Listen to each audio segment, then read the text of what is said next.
for the masses. Headline edition, July 8, 1947. The Army Air Forces has announced that a flying disc has been found and is now in the possession of the Army. If the game is rigged, change the game. Game changer. I occasionally think how quickly our differences worldwide would vanish if we were facing an alien threat from outside this world. This is Fade to Black with your host, Jimmy Church, on the Game Changer Radio Network and KGRA, the Global Radio Alliance.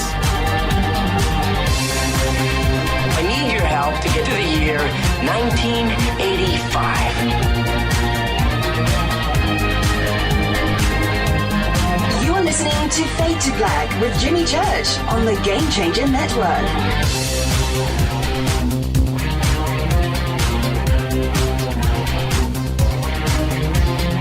All right. Well, here we go. Fade to Black. Bespoke radio for the masses. Yeah. How you doing? Today's Wednesday, December 19th, 2018. 353 days into the new year, just 12 days left. Wow.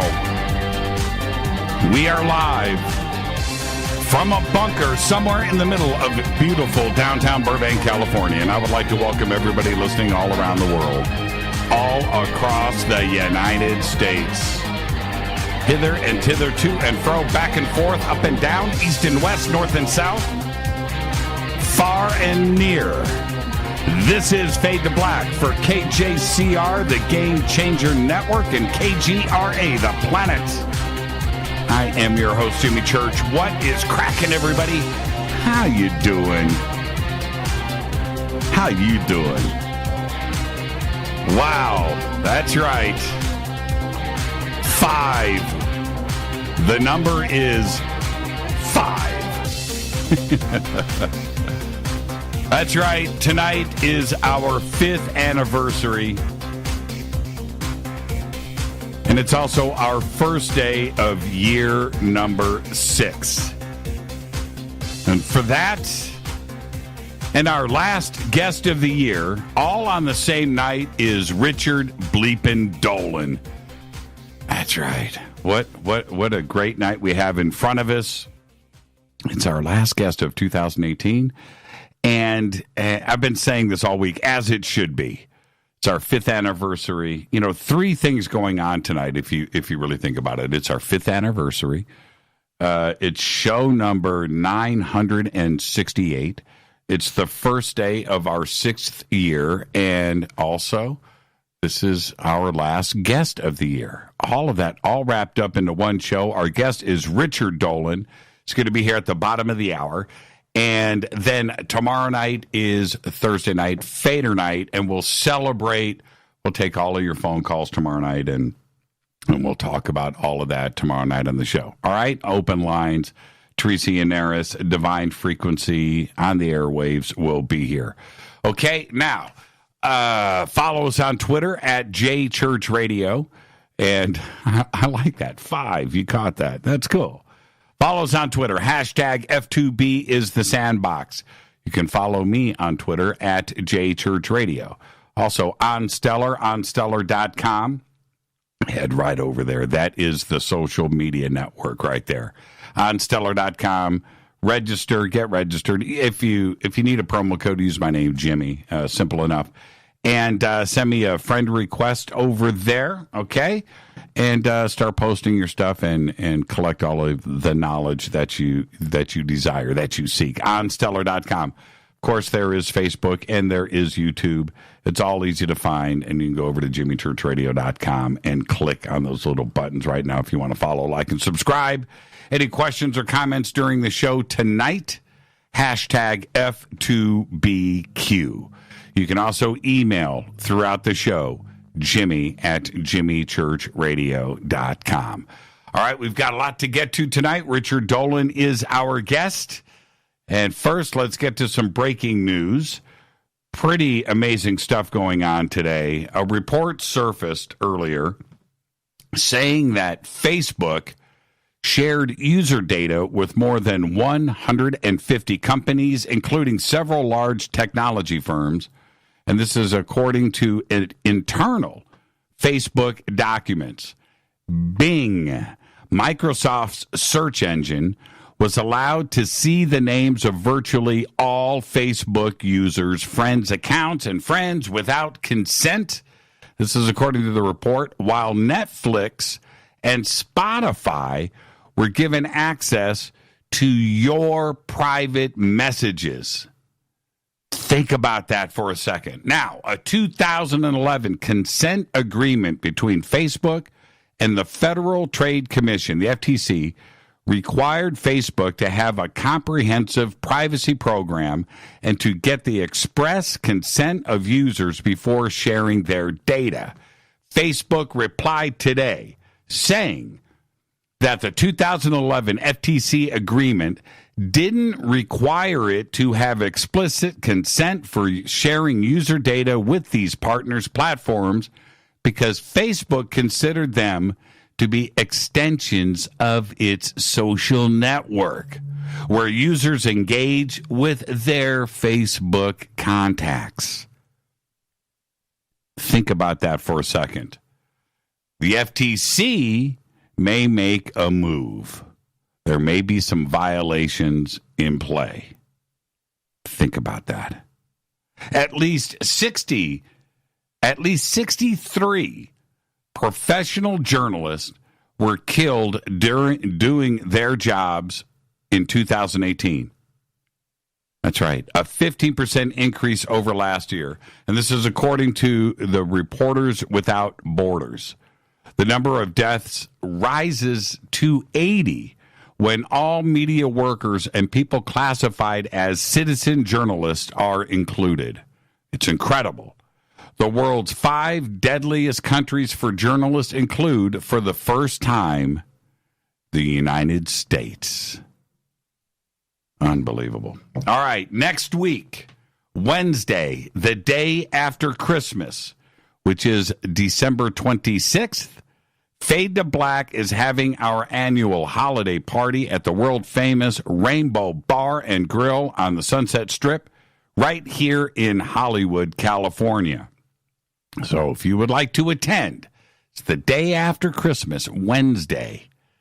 Send me an email. Let me know. Get on the guest list. Okay?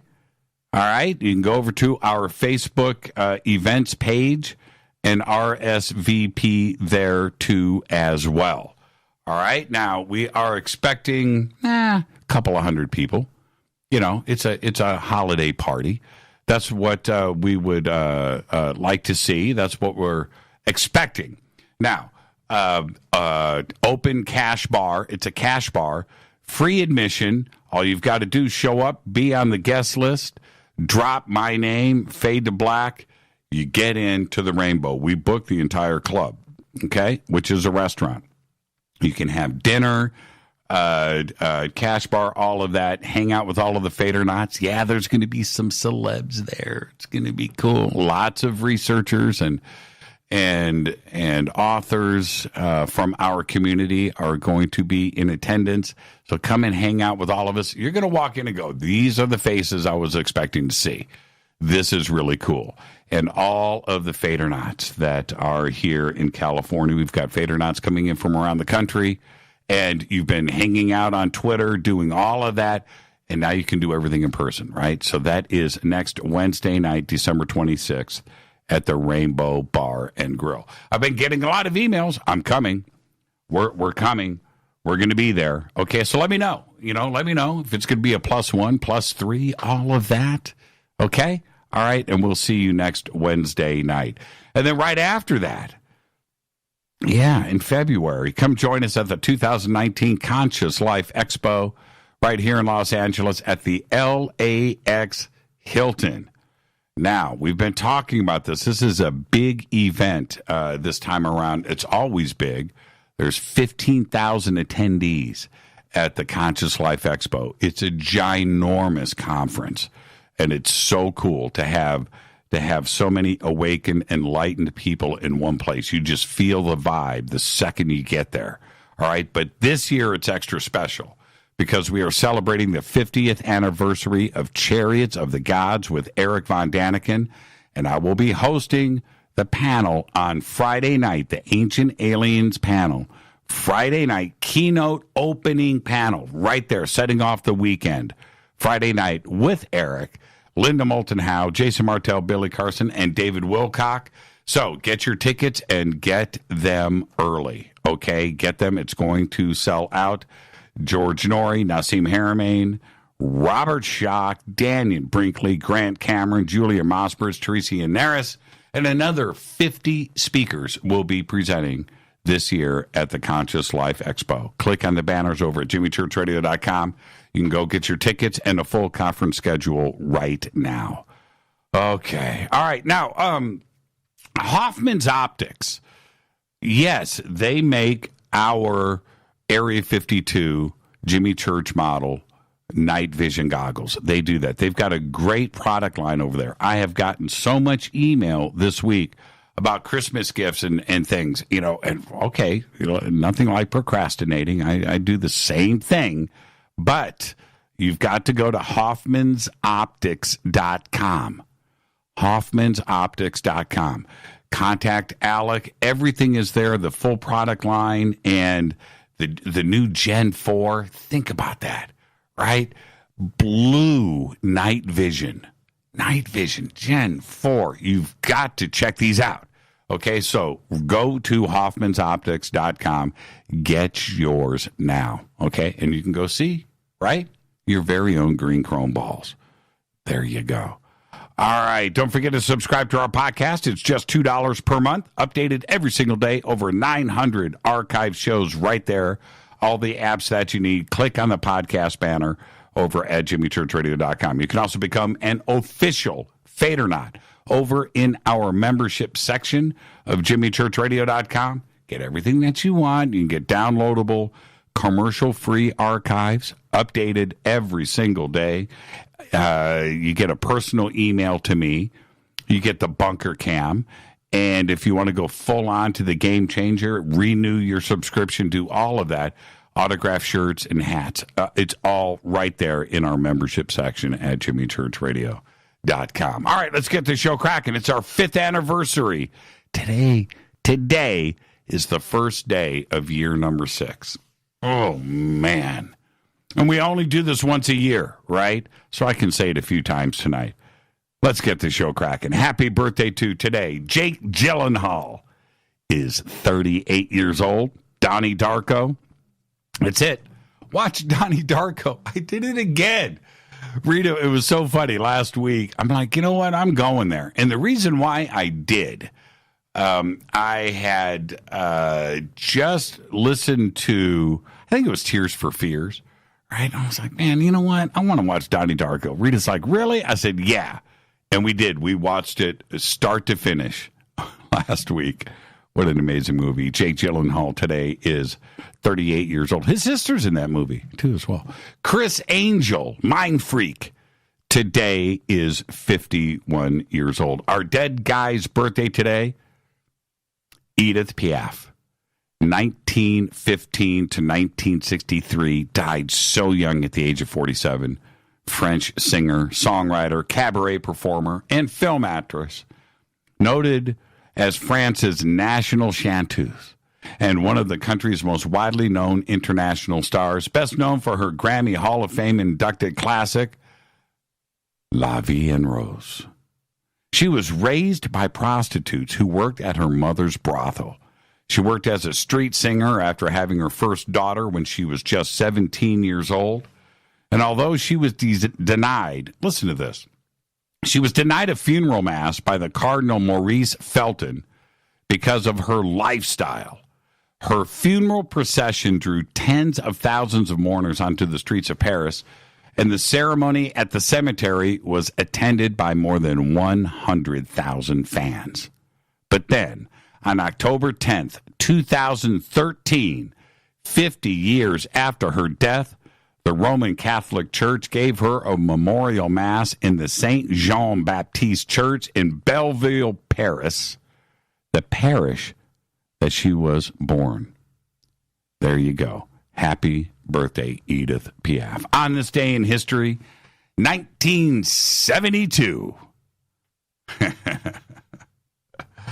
The Apollo lunar landing program ends on December 19th, 1972, when the last 3 astronauts to travel to the moon splashed down safely, allegedly, in the Pacific Ocean. Apollo 17 had lifted off from Cape Canaveral, Florida, 10 days before. Happened on this day in 1972. Fate or fact? The FBI followed Einstein. That's right. Followed Einstein, compiling a 1,400-page file after branding him a communist because he joined an anti-lynching civil rights group. And that is your fate or fact. Tonight, our 5th anniversary, it is Richard Bleepin' Dolan. I almost let it slip. I did. Richard Bleepin' Dolan. Our last guest of 2018. Our guest on our 5th anniversary special.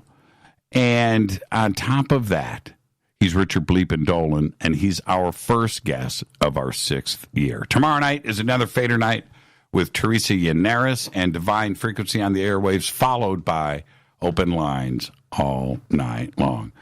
Right now, Richard Dolan is listening to Mannheim Steamroll, but he'll say Bach when asked. That's funny. Mark, that's hilarious. You already know what my first question is, don't you? All right, so check this out. I love my River Moon coffee. I love my River Moon coffee. Yeah. All right. So, yeah, it's our 5th anniversary. And looking back over the last 5 years with countless interviews and phone calls about the UFO subject, contact, sightings, and it got me thinking. And for some reason, this week, I've mentioned the spinning beer can daylight sighting I had up at East City Ranch a few times.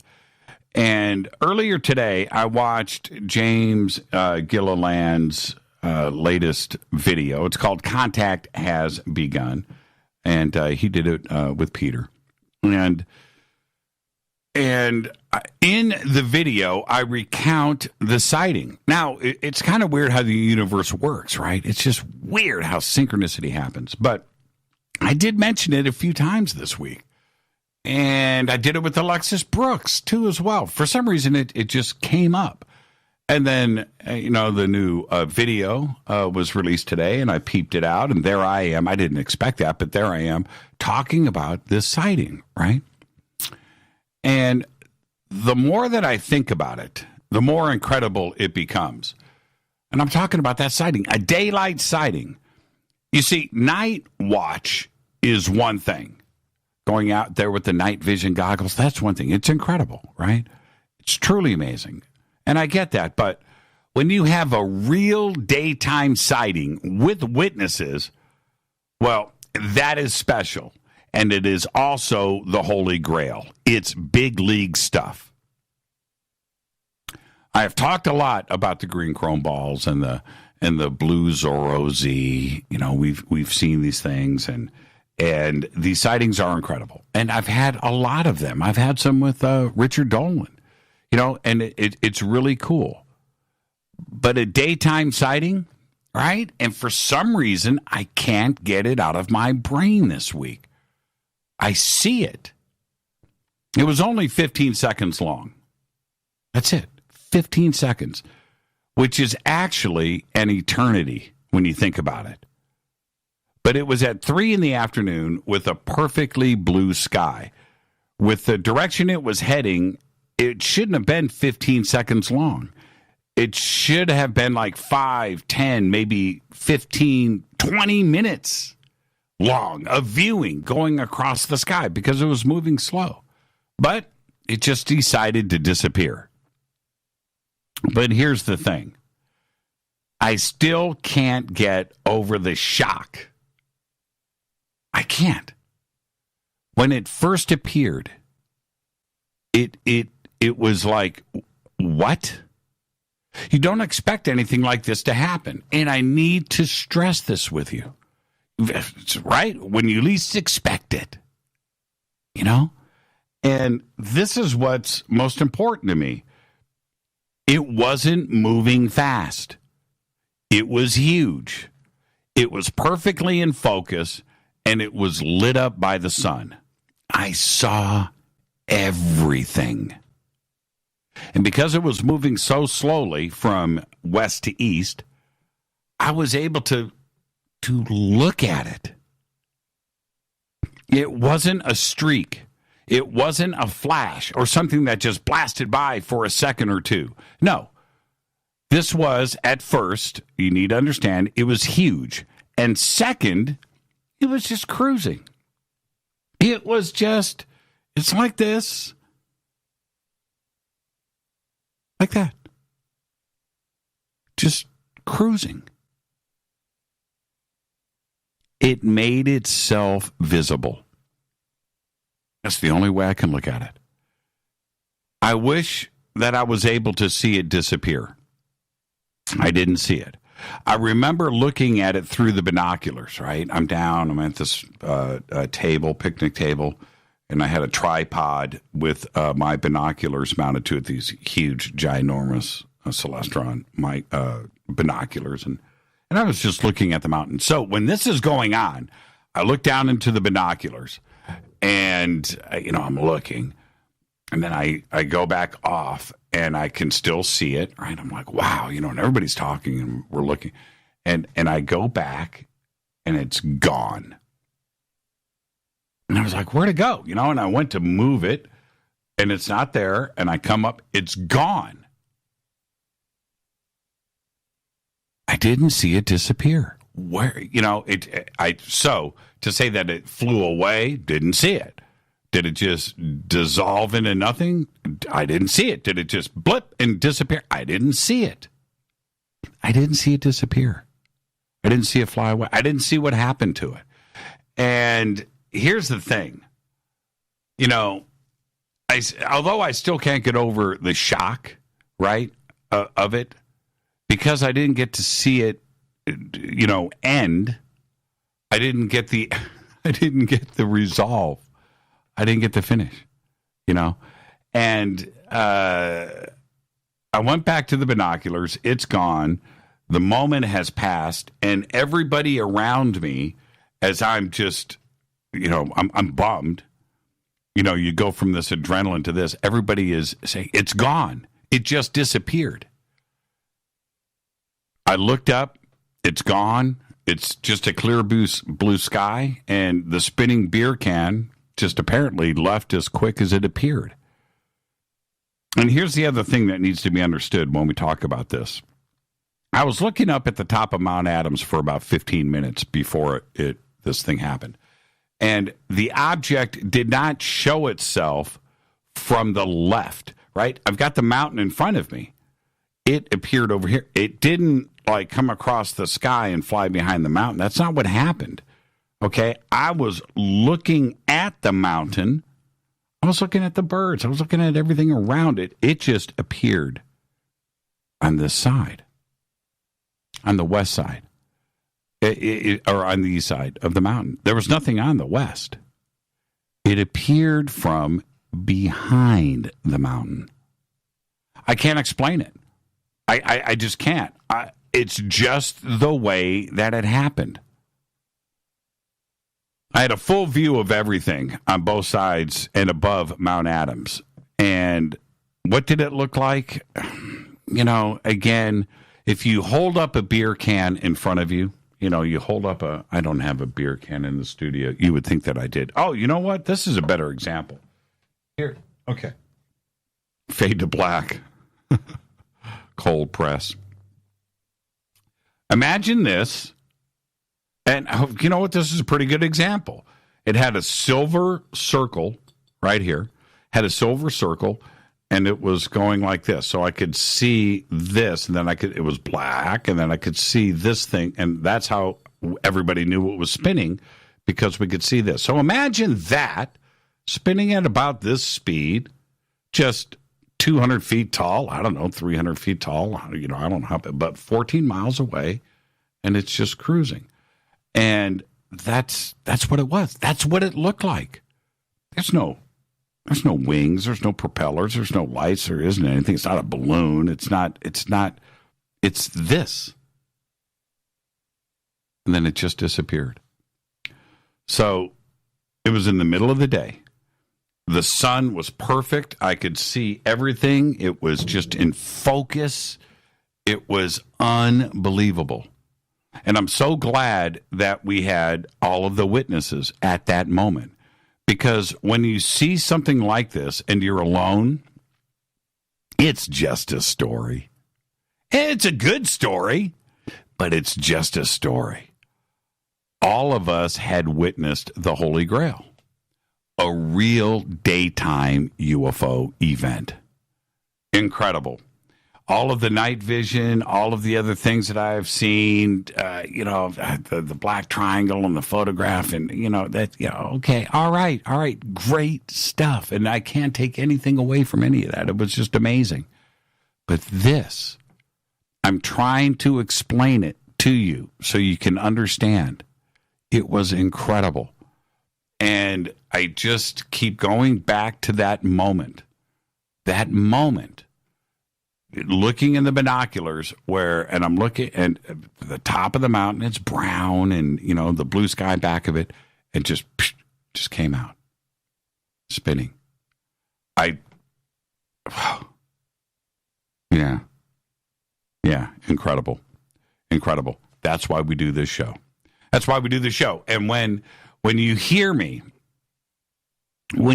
me, possibly, and I don't do this often, but when I come down on somebody or things or companies or whatever, it's just, you have to understand where I am coming from.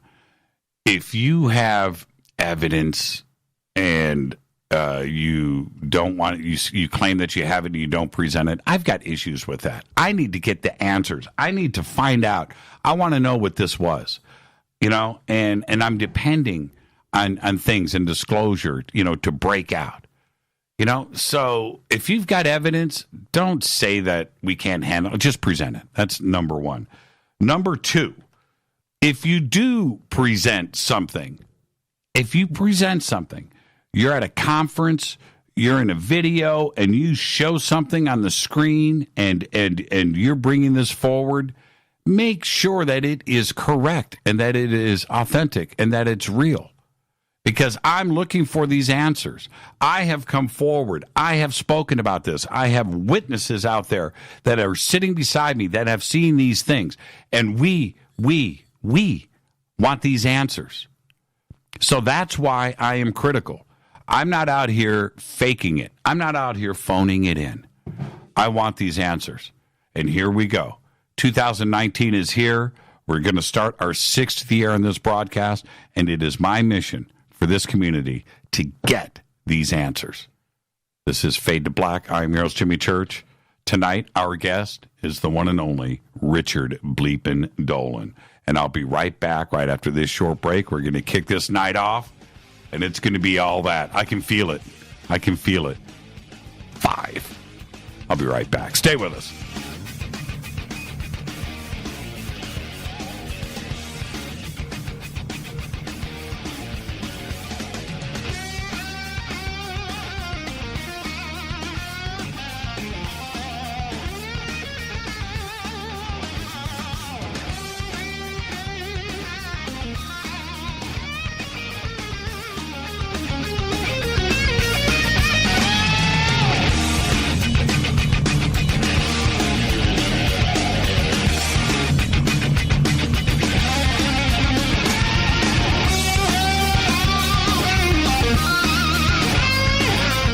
This is Nicole Church, daughter of you-know-who, and you're listening to Fade to Black on JimmyChurchRadio.com and the Game Changer Network.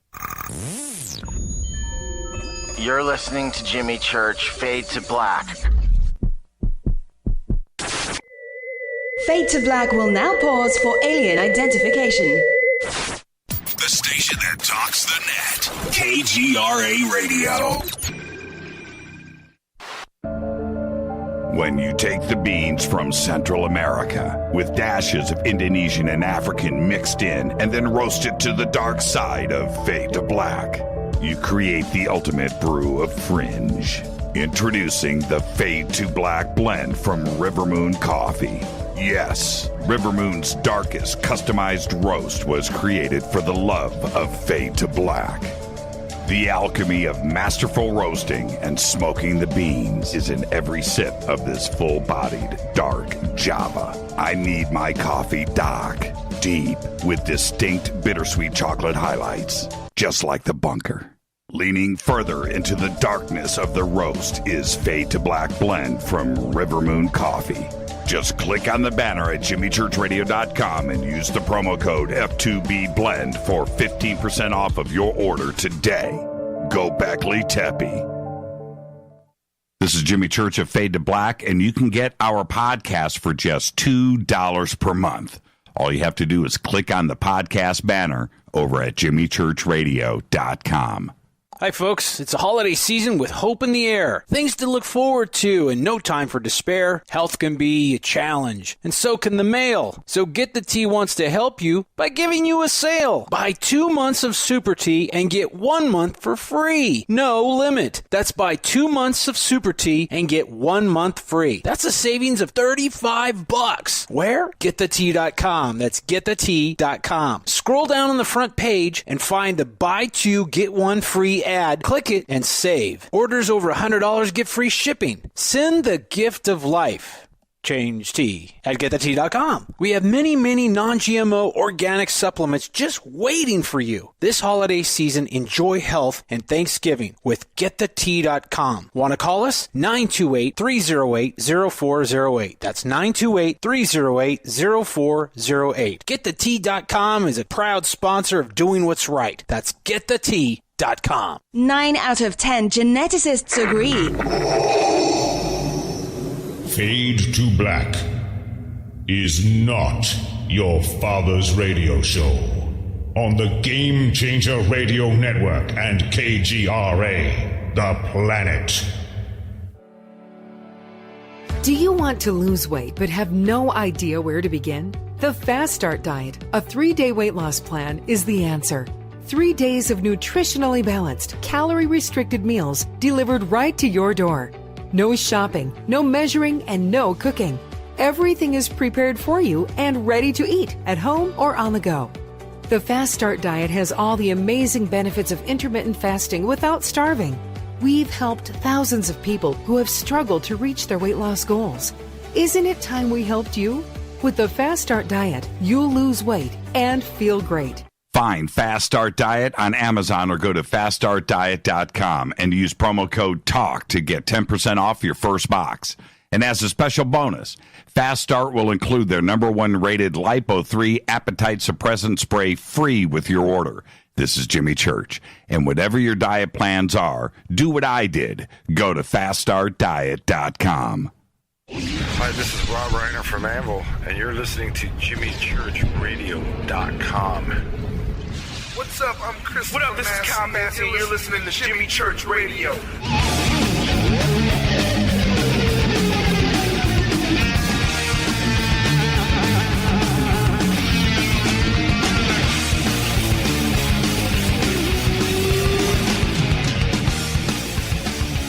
All right, welcome back. Fade to Black. I'm your host, Jimmy Church. On the Game Changer Network and KGRA, the planet. That's right. Tonight is our 5th anniversary. It is also our first day of our 6th year. Pretty incredible. And that's why Richard Bleepin' Dolan is here.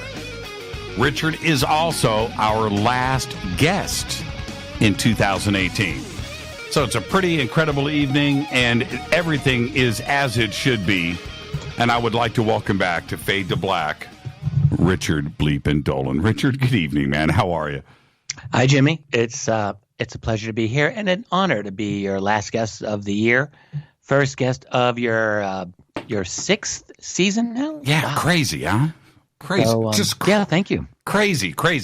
And when you think about it, welcome back, Richard. And 2018 was a pretty crazy year, but this is what is amazing to me is I look back to the first time that you and I met, which was also the first time that I interviewed you. We did that live broadcast. And here in Los Angeles, that was 5 years ago, man. That's when I smacked my head on a tree branch just before I came in and had a welt the size of a small chicken egg that developed on front of my forehead while I was up there with you. Richard, I'm just going to let you know, I don't know if you actually know this, but I was pretty traumatized because you looked at me. I watched it. I was outside with you when you did it. And when you walked into the tree, you walked inside, you looked at me. It was dark. I just have to say it was dark. Yeah, it was dark. But you looked at me. You were a little cross-eyed, right? A little cross-eyed. And you looked at me and you go, how do I look? And as I'm watching it grow, right in front of me. And I go, dude, you look fine. And I'm just thinking to myself, that looks nasty, man. This guy will be dead by midnight. What was I supposed to do? Go, dude, oh my God, and then, which is how I felt, but that would. I don't know if there's video of that anywhere. There is video.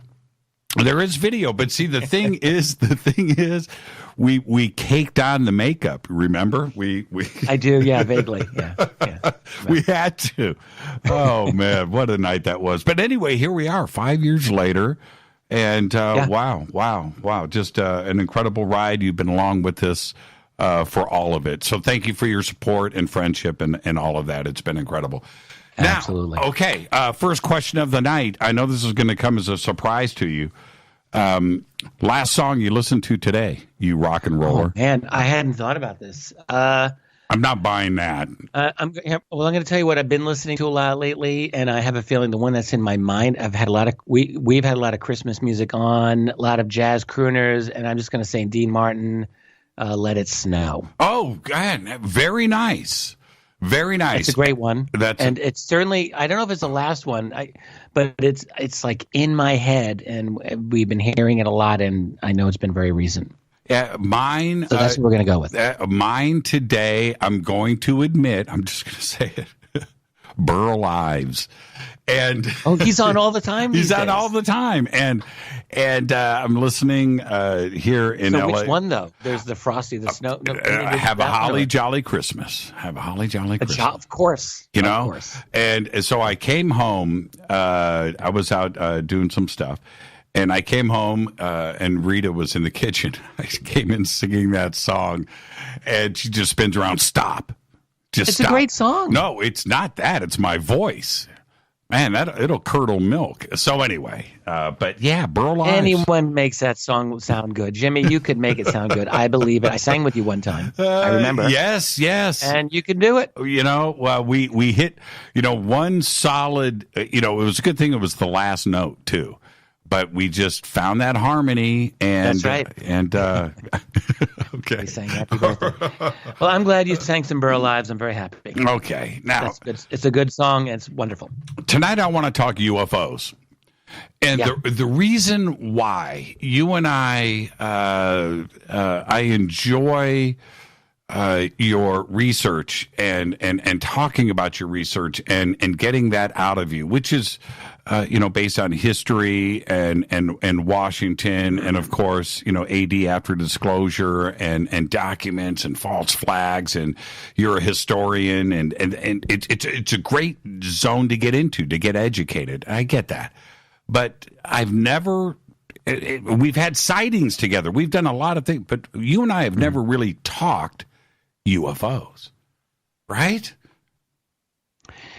No, in terms of what they are, how they do what they do, the science of that, that sort of thing. We've never done it. See, even you are going that sort of thing. That's because we've never done it. So that's what we're going to do I think tonight. We probably haven't. And is the UFO subject like this? Is it your comfort zone? Are you comfortable? Is it in your comfort zone? I am, yes, absolutely. I mean, I'll just say when I got into UFOs, and I think anyone who's ever encountered anything that I've written or said would gather, the thing that has always driven me is the discrepancy of this obvious reality and the cover-up that is hiding it. So the politics of the UFO phenomenon have always been the main thing that's driven me. But look, the thing is, when you study anything long enough, I mean, it's a real puzzle, and the science of UFOs is definitely something that I've made myself become at least somewhat familiar with, where I'm comfortable with the concepts and interested in talking about it. I will say, when I wrote UFOs for the 21st Century Mind a few years ago, that really forced me, it was a great opportunity, I should say, for me to delve into a lot of the sciences, and I say sciences plural, that intersect with the UFO subject. So yeah, I mean, absolutely, it's very interesting, and it's also revolutionary, because when you really start looking into it, UFOs are one of these things that are supposed to be impossible, but they're not impossible because they exist. And so for that reason, we want to ask ourselves, what is it that what are the sciences that might make them possible, because somehow they are. This is what is interesting when you your mind works this way. When you start to put these ideas down, now you have A, right? 1, 2, 3, 4, 5. B, 1, 2, 3, 4. You know, the list starts to expand, and you get into subgroups. And because you said it correctly, science is. Right? It is not one simple conclusion. It can't be. And one of the reasons why, for me, that it can't be, one simple thing, is that when you consider, like, the Drake equation, antiquated, you can throw that out now. Recent physics, astrophysics, and the study of the universe is now presenting this one fact. And this is what blows the Drake equation and even the Fermi paradox, which are two different things, right? Two different things. Oh, yeah. They're totally different. Totally different, and you can almost back burner them now. We have to reconsider and rewrite these. And one of them is this. Our galaxy, the Milky Way, forget about the universe, the Milky Way, 200 billion stars. Now, postulate that for a second. Just let that simmer. That every one of those stars has a planet. Now, there is a possibility here, and astrophysicists, astronomers, cosmologists are now firmly planted in this thought that there could be more planets than stars in the Milky Way. Now we are. Yeah, well, that's probably the case. That is probably the case. We have one star that we know, our own, which has 9. Exactly. Or 10, if you want to include Pluto. Exactly. Now we and are a bunch of other satellites. Now we are talking about this is where this is just the Milky Way. This isn't the other 500 billion galaxies. I would just make one qualification to what you said. I don't think it invalidates the Drake equation. I think it makes it a lot more interesting. The Drake equation is simply a bunch of variables that astronomer Frank Drake put together almost 60 years ago. I mean, unbelievable. As a way to just take a wild guess as to how likely life is in the rest of the universe. And so all he did is he said, number of stars that are similar to our sun. I mean, I can't remember all the variables, and number of those stars that may have planets. Number of stars that have planets that may have atmosphere that is life supporting, and on and on and on. So basically, it was just all of these different variables that it's narrowed down more, and that's really all that it is. So it's the equation that's still, I would say, reasonable. But what I think you're suggesting, which I agree with, is that it now seems like there are so many planets, and our exoplanetary studies are now, whereas 20, 30 years ago that we had no knowledge of any of this, we've now got confirmation of, I think it's several thousand now, solar system planets. 9,000. A few that are Earth-like that we believe and that are capable of supporting life. So we're finding them. they're clearly out there. It's obvious. And so what I am saying is about the Drake equation is you don't need it. You don't even need it. You don't need the Drake equation. Right. No, that's it's just antiquated. You don't need it. We know these things. That's a good point. Yeah. Good point. It's a crazy thought.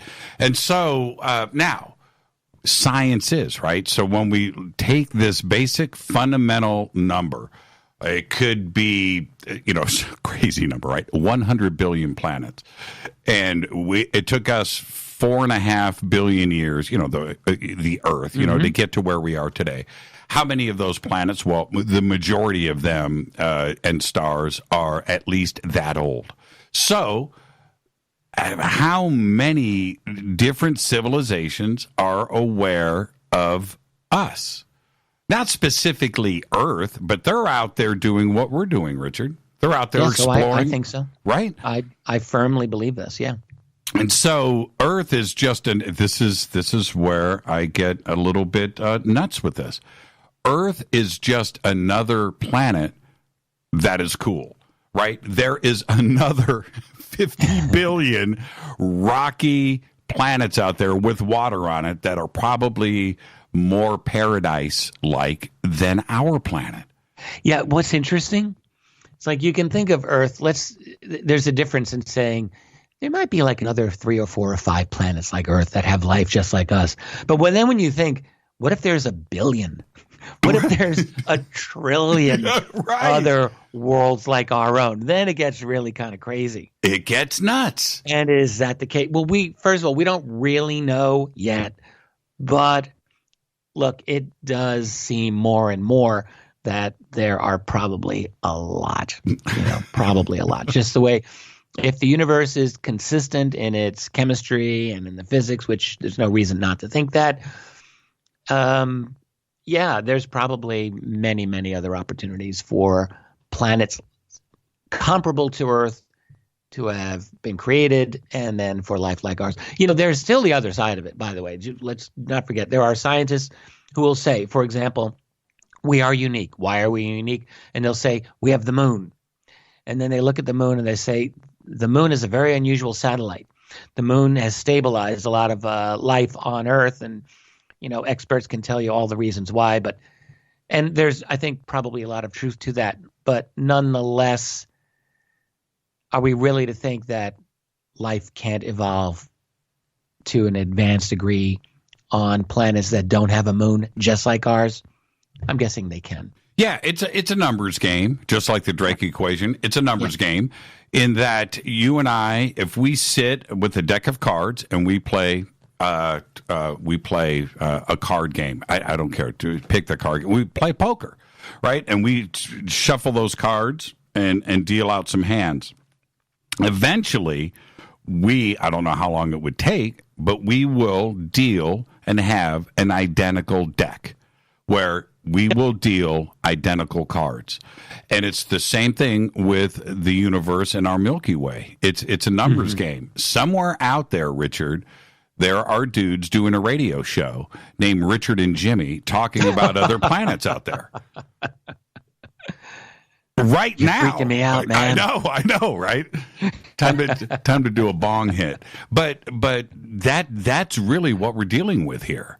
And how much more advanced or not, that's a whole nother thing to consider. But who is visiting us here? It's a crazy number, and what the reasons are for being here are as varied as the stars that are in the Milky Way. Sure. When I think of the sciences that intersect with UFOs, so I guess you've just been getting into one of them, which is astronomy and astrophysics and exobiology and the like. But then, there's always the objection that many scientists still have relating to UFOs, which is not that there isn't a lot of life out there. They will say, Sure, there's probably an amazing amount of life out there, but that doesn't mean that they are able to get here. And they will always come down to something that actually many of us do tend to overlook, which is the vast, shall we say, astronomical distances between the stars. And they really are quite amazing, actually. When you, every now and then, you can get a physicist or an astronomer to give you a kind of graphical representation of the distance between the stars. And, everyone's heard these things. And it's immense. It's like beyond immense. And it's really true that we don't know of a confirmed science that will get us right now to even the nearest star. However, this is where I think the science has really, become interesting, because if we accept the validity of these many, many UFO reports, and if we accept the validity of a great amount of testimony that indicates at least some of these beings don't appear to be human, they don't seem to come from here. So that's interstellar travel, and how might that be possible? And in fact, here's the thing. We've developed mathematics and science in the last 20, 25 years that go a very long way toward explaining just how you can do interstellar travel, and it doesn't take forever, and you're not violating any laws of the speed of light limitation, but there are ways around it. It's basically an end run around this, and we're talking about essentially warp drive. And by that, I'm talking about mathematical equations. A gentleman named Miguel Alcubierre back in the 1990s did the math, and it seems, as far as I can tell, it was definitive.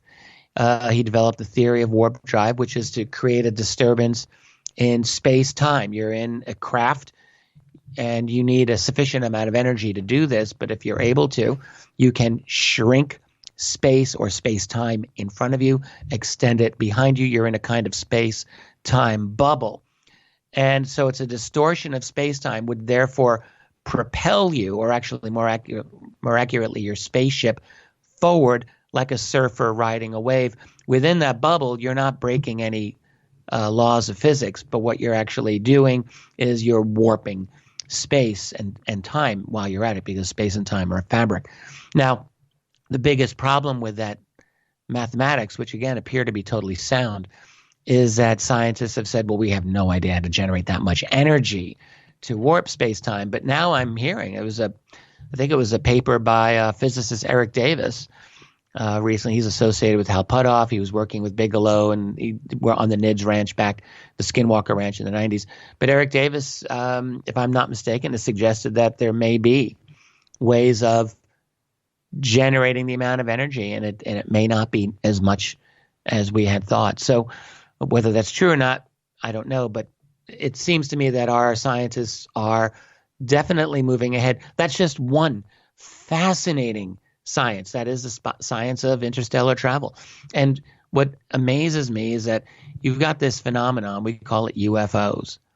It gets ignored. Even now, even a year after the New York Times piece on the ATIP program and everything, the subject is still ignored by the establishment culture, establishment media, and yet it intersects with so many cutting-edge sciences, whether it's space-time or whether we're talking like electrogravitics, that's another thing we can get into, or energy. What are they using? Are they using nuclear fusion? Are they using 0 point? How do they get from here to there? They're obviously not using petroleum, using something else.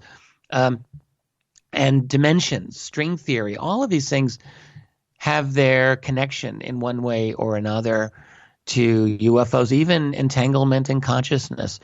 So there's all of these fascinating sciences that bump into the UFO subject, or that the UFO subject bumps into. That might be a better way to put it. And yet the UFO subject continually gets ignored year after year, when there's so much potential for real scientific progress to be made by a sophisticated study of it. Yeah, I think we're getting closer to that too now. When like I said, it's just a numbers game. So when you start to put all of this forward, where science is saying, okay, there isn't just us, and it wasn't. This is the thing. It was just one lifetime ago, Richard, 1925. This is 2018, going into 2019. One lifetime ago, the universe was the Milky Way. That's right. One lifetime ago. Yeah. And that number one is significant. Not only was it one lifetime ago, but there was only one. It was us. That's it. And here we are today, where science is going, wait a minute here. It's much bigger. These numbers are daunting. It's a crazy situation. There is no way that we are alone. Now let's figure out how we could be getting visited. And I think science now is right here. They're not only with the UFO community, it's just that it's a numbers game, and that's the way that they work. And now they have the ability to see these exoplanets and understand what's going on, and now they can seriously start to consider these. It's just an amazing universe that we live in. I mean, we think of the Milky Way galaxy, and you're right, like up until the 20s, no one understood that there were other galaxies. Our galaxy has, I don't really even remember the number of stars, trillions, something, who knows? I don't, many, many, many trillions of stars. And there are trillions of galaxies. Good grief. And then you think of the space between the galaxies, which is beyond immense. I can't even, how do you fathom that? Yeah, no. And it's just an incredible, incredible universe that we find ourselves in. There's incredible. There's one other aspect to this too as well. And I invite everybody in the audience to go and do this. Kepler, when you look at the Kepler images of the galaxies of the universe, it's galaxy clusters. Right. And so you look at these Kepler images, right? And you're looking at all these galaxies, right? And then you'll see some images that have a bunch of orange dots in them, look like stars, right? Or whatever. Those are galaxy clusters. So where you're thinking you're looking at, wow, 150,000 galaxies. This is great. This is amazing. Look at all and what's inside of those. That's what galaxy cluster is? Right. And then wait a minute. Then you go to the galaxy clusters and get those enlarged and look what you thought was just a star or a dot or a galaxy is actually another 100,000 galaxies. It's like nuts, right? It's just like it's crazy, and I love it. I just love it. So it's just something that's so fascinating to me. So when we come back, let's talk about these propulsion systems and how these civilizations could be investigating the universe and checking us out, and we'll do all of that. Richard, you ready for this? I hope so. It's like, buckle up, kiddies. Let's do this. It's our fifth year. It's our 5th year, and it's Richard bleeping Dolan. I thought he was going to say Carpenter's Christmas song. By the way, I'm just going to let everybody know. My God. I thought Richard was going there. Actually, that's what I listened to today, but I couldn't admit it. I had to go Burl Ives. The Carpenters. We'll be right back. They're sweet as well. They're nice. Yes. We'll be right back. This is Fade to Black. Our guest tonight, Richard Dolan. Stay with us.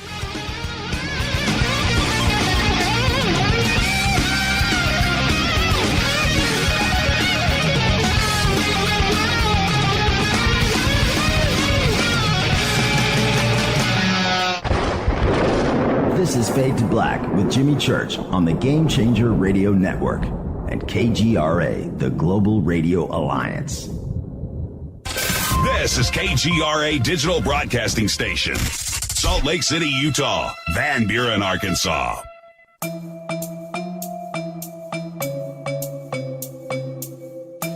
Come join us for the 2019 Conscious Life Expo in Los Angeles at the LAX Hilton. This year, we are celebrating the 50th anniversary of Chariots of the Gods with Eric Von Daniken, and I'll be hosting the panel with Eric, Linda Moulton Howe, Jason Martell, Billy Carson, and David Wilcock. Join George Norrie, Nassim Haramein, Robert Schock, Daniel Brinkley, Grant Cameron, Julia Mossbridge, Teresa Yannaris, and another 50 speakers who will be presenting at the 2019 Conscious Life Expo.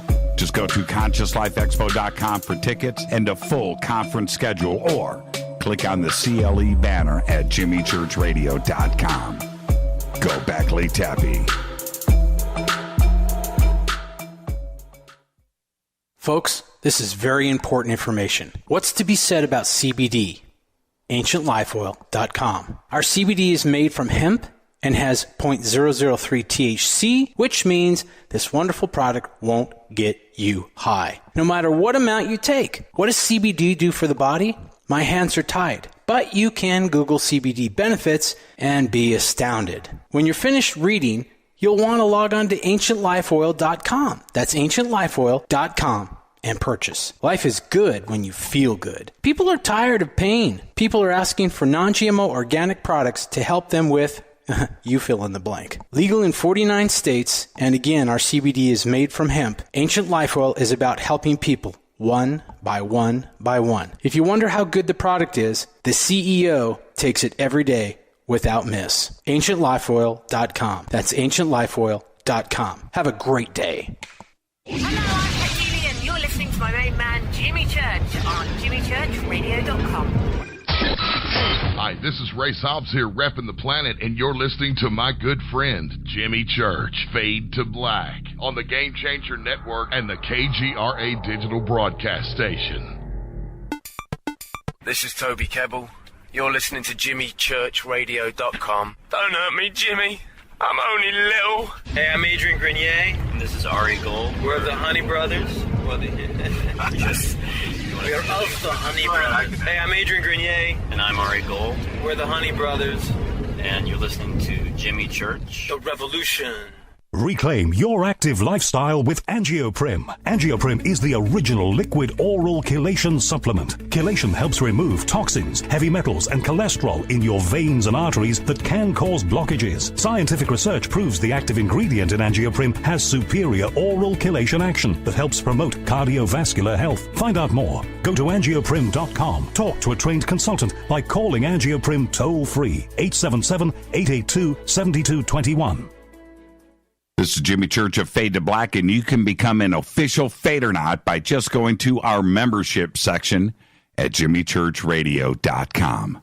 Hey, it's Grace. Can we talk about something serious for a minute? Your age. Getting old has its perks. But remember, being a few years younger, you know, your hair was thicker, you didn't have so many wrinkles, that extra weight wasn't haunting you, and you just felt better. Well, we can't turn back the clocks and go back 10 or 15 years, but you can start feeling and looking 10 or 15 years younger with Nature's Youth RSF. It's a doctor-formulated daily supplement that helps your body maintain its peak performance and fight the aging process. Imagine sleeping better, looking better, and feeling better. See how Nature's Youth RSF has helped thousands of people just like you at nature'syouth.com. nature'syouth.com. Imagine how it will feel when your family and friends are asking you what you did to look so good. Your secret will be Nature's Youth RSF. It's time to start looking better and feeling better. Learn more and order your Nature's Youth RSF at nature'syouth.com. That's nature'syouth.com. That's nature'syouth.com.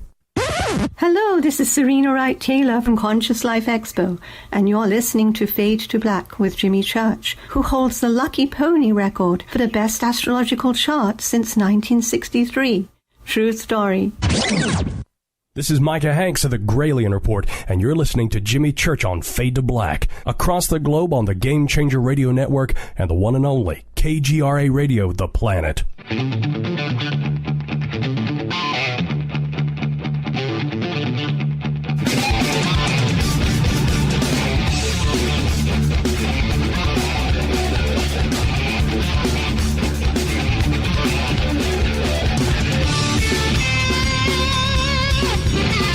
All right, welcome back. Fade to Black. I'm your host, Jimmy Church, on the Game Changer Network and KGRA The Planet. I want to welcome everybody to this very special evening.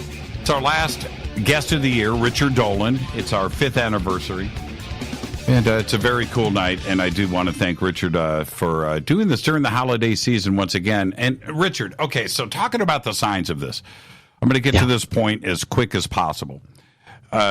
Probably 20 years ago, this thought popped into my head, and it was talking about nanotechnology, and I was into that at the time, and the thought of self-replicating nanobots, you know, infesting the earth and the singularity and all of that. The gray goo. Yeah, the gray goo. Right. So, but I thought about that, and I thought, but that's how they're getting here. not necessarily one big mothership, which is, another way that they're doing it. I'm sure about that. But building as they go. That's how, finding an asteroid, getting the minerals and the resources out of that and building and landing on a planet and getting and building, more. I think that's quite reasonable. Right. That and the fact that they're very possibly the result of some kind of very advanced artificial intelligence themselves, either created as biological forms by an artificial intelligence or created as artificial intelligence themselves and partly organic and partly inorganic for all we know. I mean, there's all kinds of permutations there, but all of those. Yeah, and I want to stay on that thought. That's a great point to bring out. If you are on your way to, say, planet Earth, right, and we spewed out some radio stuff, now they now have a language to decode, right, and to figure out. And they've got all the time in the world to do that. Right? They're traveling the stars. And so by the time they get here, television transmit, now they've got our image. They know what we look like. They know what we talk like. And by the time they get here, they've built some biological right android entity to represent us so we don't freak out. I've wondered this for sure. And there's a lot of there are many claims of people having encountered beings who look exactly like us but who are not like us. And I mean this, and of course this goes along with pardon me, claims of people who've gone on craft and encountered both alien and human-looking beings. Travis Walton, probably the most famous of them. Yeah. But there's many claims of people who've encountered completely human-looking operators of these UFOs, and that can lead you to a couple of possibilities. A, is the UFO phenomenon solely human, created by basically a secret civilization here on planet Earth, a secret breakaway civilization of sorts? Or are these other beings from elsewhere, but the humans are like avatars of their society, or creations of their society in one way or another? I mean, you can really get into a lot of possibilities here. Yeah, and if you flip it around, which is something that you like to do. No, somebody said, did Jimmy just snort? That wasn't me. That was Richard. But he sounds like me. He's got that radio voice. I might have snorted when I laugh. Sometimes I'll snort. It's an embarrassing habit. Is this? Let's flip it around for a second. Yeah. You and I, right? We're on our Starship Cruiser. We're going out. We found a planet that's got oxygen and water and the possibility of life, and maybe some type of electronic signals come off of it. Well, now I'm coughing. Thanks for that, Richard. Are you and I going to be first down on to this planet? You're not going to want to go first. I'm not going to want to go first. Of course not. We're going to build something to go down onto that planet to check it out, whether it be a robot or some type of android or some type of biological thing that we're going to create. But we're not going to set foot down there first, are we? Of course not. And so why would we expect the same from ET? Yeah, exactly. It's funny. I was just recently thinking and talking about, remember the famous Condon Committee report. In fact, since we're talking about science, that was allegedly a scientific study of the UFO phenomenon back in the 1960s. Of course, in retrospect, it was a sham of a scientific study. I mean, an embarrassment, really, for anyone who really believes in science. But in that report, the lead physicist of the project, Edward Condon, wrote, he was very, very frustrated with UFOs and was a very strong skeptic debunker type. And he just said, look, if these aliens really wanted to show themselves, why don't they just land, he didn't say on the White House lawn, but for a meeting of the National Association of Physicists while we were having an annual meeting, and land and present us with a formal paper on how they operate and what their, how their capabilities are and so forth. And I just thought, what a stupid thing to say. Like, what an embarrassingly dumb thing for an American a famous American physicist to say relating to the landing of extraterrestrial life. Like, that's exactly not how it would go down under any logical situation. You just wouldn't ever expect anything like that. And I think what you just said, you're not a famous physicist, but is far more logical than what Edward Condon hypothesized that would be the likely thing. And I think we're getting closer to this type of mindset. You know, our science is one thing, but us as humans, we're getting smarter every single day, right? These things are. I'm going to hold off on that judgment. If you know what I'm saying, you know, we're starting to grow up. I really don't know if we are. I think we may not be. I think, like, really, we may be becoming less intelligent with each generation, and certainly over each century. I'm really not sure that we're becoming more intelligent, but do you think we are? Do you think we're becoming more intelligent? I think we're understanding things. I think we are understanding things. Make much more sense. And if we go back to right.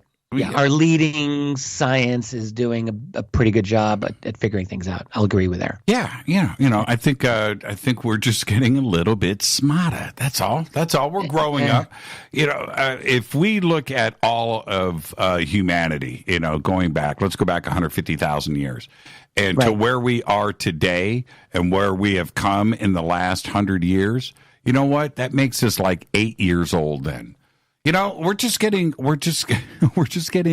know, a little more mature and a little more sensible about things, and certainly about our universe and maybe. But I'm just going to put this out for you. Sure. Our brains are 10 to 15% smaller than our forebears of just 10,000 years ago. You know why? Hunters and gatherers. Do you know 10 why? 10 to 15% smaller. Do you know why? I can tell you why. Yes. Well, I also do know why. At least I think I know why. I know what some of the leading hypotheses are, which I think are credible.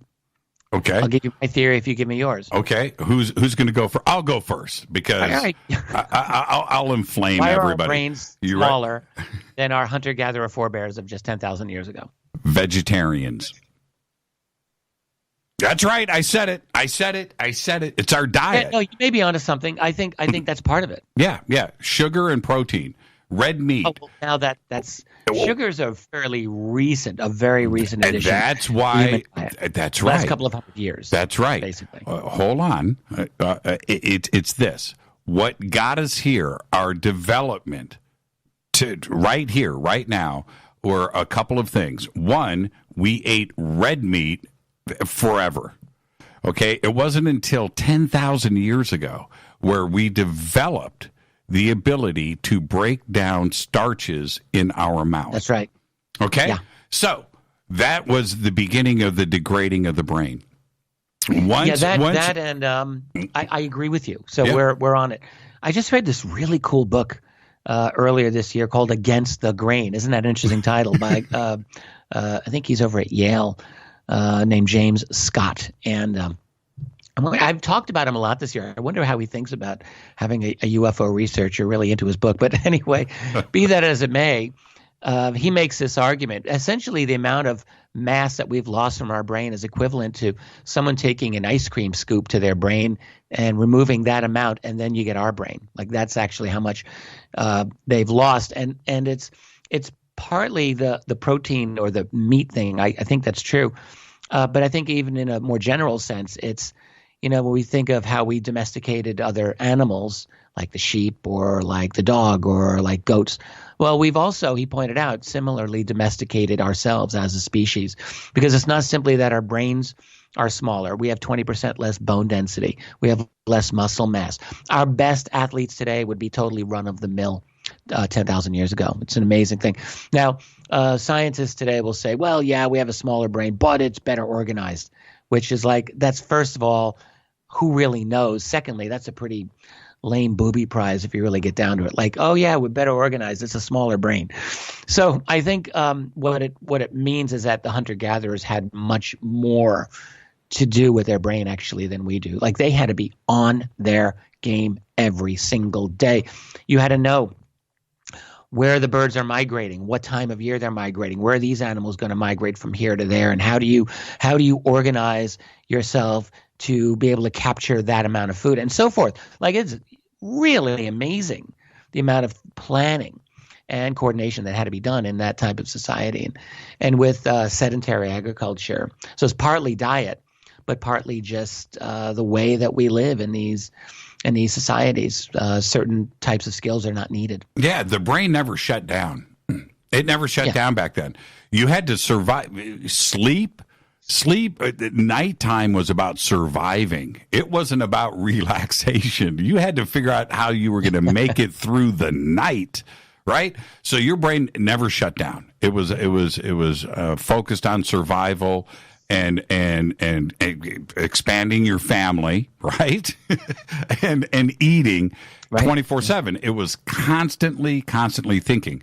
Today, so anyway, when you're relax. saying that you think we're getting smarter, like I understand what you mean. Like we're learning more about the way the world and the universe is, but I don't really know. Like in our society, even if we actually are becoming more intelligent, I think in a lot of ways one can argue we're becoming much less intelligent than our even like our great grandparents' generation or prior. Now, okay, so back to the UFO question. When we look at the basic of the basics, which is entropy, right? That's it. If we just and you can apply that to your day-to-day existence, right? You start off in the morning pretty organized. You get to the end of the day and it's all come apart, right? or you could look at it as the universe and the Big Bang, or you can look at us as a society today, which is coming apart at the seams. Whatever it is. Well, certainly E.T. is dealing with those same things. So they would have to organize, keep it together, and not dissolve as a civilization long enough to come here. So they may have figured out a way to get around entropy. And we need to figure that out. If we're going to go to the stars, if we're going to go interstellar, we need to be around in the future. We need to figure out how to not come apart. May I suggest one thing that I think they may have done? And you're not going to like this, but one thing they may have done is, look, if you really go by the research of some, let's say, abduction researchers, people like David Jacobs, for example, or not even just him, but a number of other these researchers who talk about these aliens that have a kind of hive mind in which they're totally telepathic with each other, but they also have no free will. They have no, if one believes in this scenario, no real creativity, no real independent will. It's all groupthink. And that actually can be an advantage in the sense that it would mitigate against a lot of fluctuations within the society. And one thing about human society makes us very interesting, but it also makes us unstable, is that we've got all these different people with different ideas, and we argue with each other, and we're fighting for resources and so forth. If we lived like the Borg, like within a hive mind where we're all just following orders, or we're all literally created, artificially created for a purpose, and we do not exceed that purpose, first of all, that would be a horrible way for, I think, all of us to live. I think it's fair to agree. But it would also create a much more stable, at least in theory, a more stable society. And it could just allow them, as long as they're not dealing with new challenges to them, they could be stable for a very long time like that. And control entropy. Very, very, very interesting point. Yeah. Until they themselves, I mean, in the way that this is how evolution works. Like, think of an animal like the shark. The shark hasn't changed in evolutionary terms, or at least most shark species haven't, for a long time. Like, the shark's been a very stable species for a long, long time. And there's not a whole lot of innovation in a shark. Like, a shark it's an ocean-killing machine, right? Right. But it's able to do that because it's incredibly well designed to do what it does. And so it's been a very stable form for a long time. Now, if the shark were to deal with an ocean predator that was much more intense than it, much more capable than it, rather, then it would face its problems. In fact, it's doing that now because it's coming up against human beings, and it's a shark can't really adapt to those threats. And so if an alien species may be very, very well adapted to dominate its ecosystem, as it were, until it comes up with against a species that is perhaps more capable, more creative, more dangerous, and then they might have to adapt from their hive mentality, conceivably, into something that might be more innovative. I'm just hypothesizing here, but it does seem to me that as long as a species doesn't encounter grave threats from somewhere else, they can survive a long, long time under conditions of basically a complete totalitarian hive-like society. If we, one of the basic questions that I have when we consider all of this,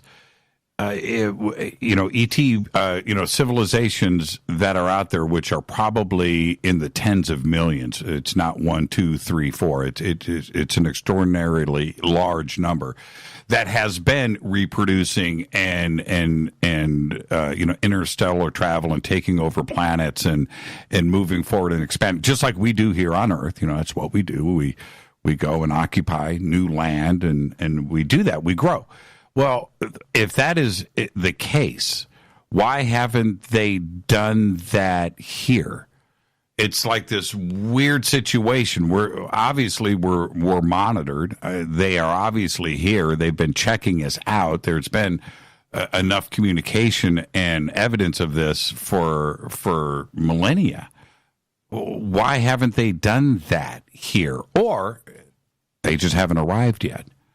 Oh, why haven't they? I'm sorry. Why haven't they taken over the planet? Yeah. Well, yes, an interesting theory. I mentioned Dave Jacobs a little earlier, and partly because I recently chatted with him and had a really long, engaging conversation with him about his research. It's very interesting that he, still, very strongly, I would say, believes that there has not been a plan for an alien takeover until really sometime, maybe it began in the 19th century, so relatively recently. And so that's how he would explain it. He says they've been doing it, they're working on it, and it's just taking a little bit of time, but they're patient and they're doing it by means of infiltration rather than destroying us. But then I said to him, well, what about the phenomenon of ancient UFOs or ancient aliens? I mean, do you have an opinion about this? Do you think that we've been visited for a long time? I mean, many of us do believe this. And it was just interesting for me to talk to an extremely, David's a very, very knowledgeable person about the entire UFO phenomenon. And his attitude was, well, it's possible that they were here. Others have been here a long time. He doesn't rule it out, but he says, look, the evidence we have is not, in his opinion, a slam dunk. And if those others have been here long ago, they don't seem to be here now. They may have come and gone, but that's his opinion. Now, I don't know if I agree with that. It seems like there's something wrong with that. On the other hand, it's hard to argue against the idea of this, what your question asking, this idea of an alien takeover. Like if the Greys were here 1,000 years ago and engaging in a hybridization program, they would have done it by now. They would have been done. So maybe David's right in that the gray aliens, or the insectilin aliens, as he calls them, are only a recent addition, only recently arrived here, and that there may have been other types of interactions in earlier times. It's hard to know.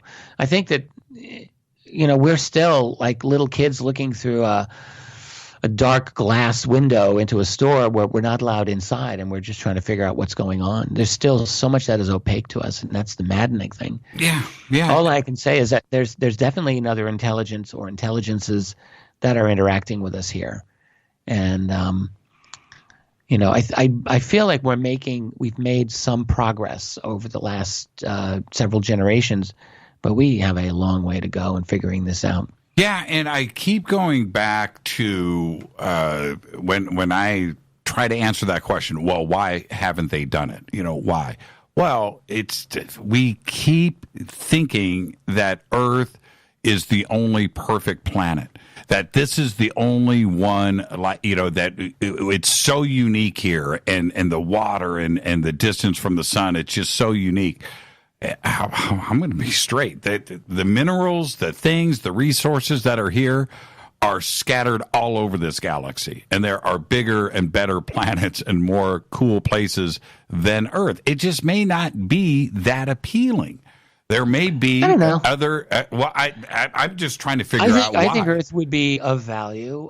We have a lot of heavy minerals. We've got an abundance of life, and even if life is abundant elsewhere in the universe, we still have, I would say, potentially many unique forms of genetic material that, hey, if you're skilled at manipulating genetic material, that could be quite valuable. There could be a number of reasons why other beings would be interested in us, and indeed interested in us, human beings.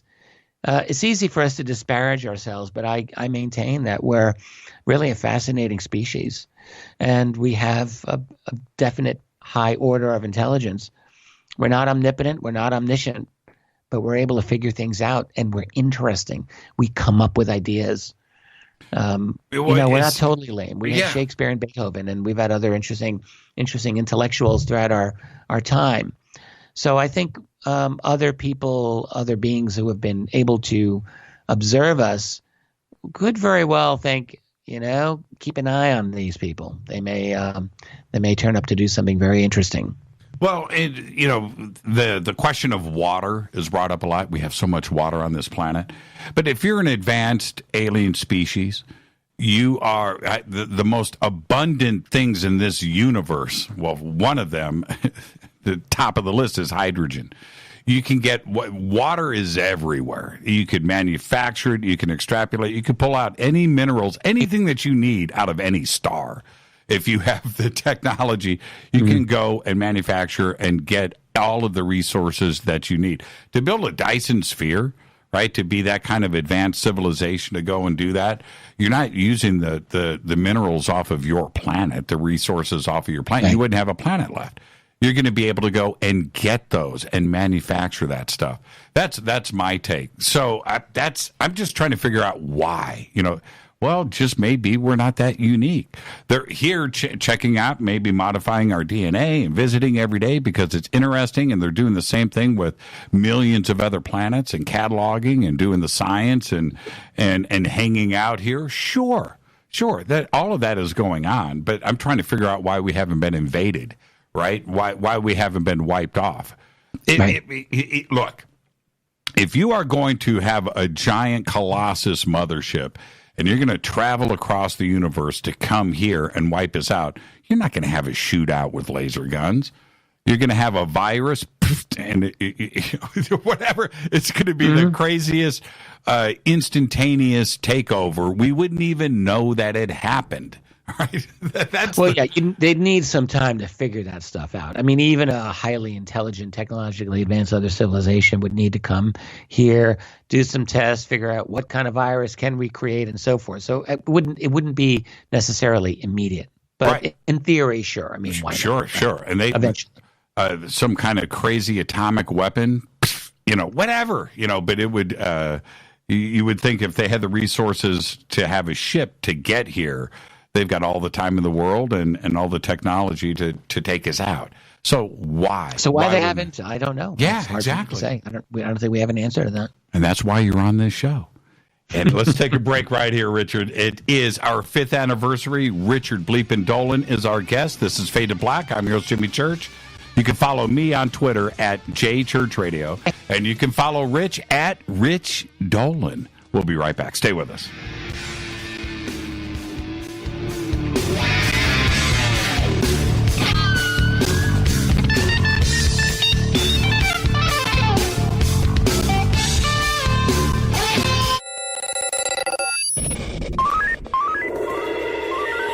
Way out here, we listen to Jimmy Church. You're listening to Fade to Black. Always on the edge of the hottest alternative talk. Jimmy Church with Fade to Black. KGRARadio.com. ¿Qué tal, mis amigos? Yo soy Mario Carson, el tiburón, y los invito para que escuchen a mi buen amigo Jimmy Church Radio.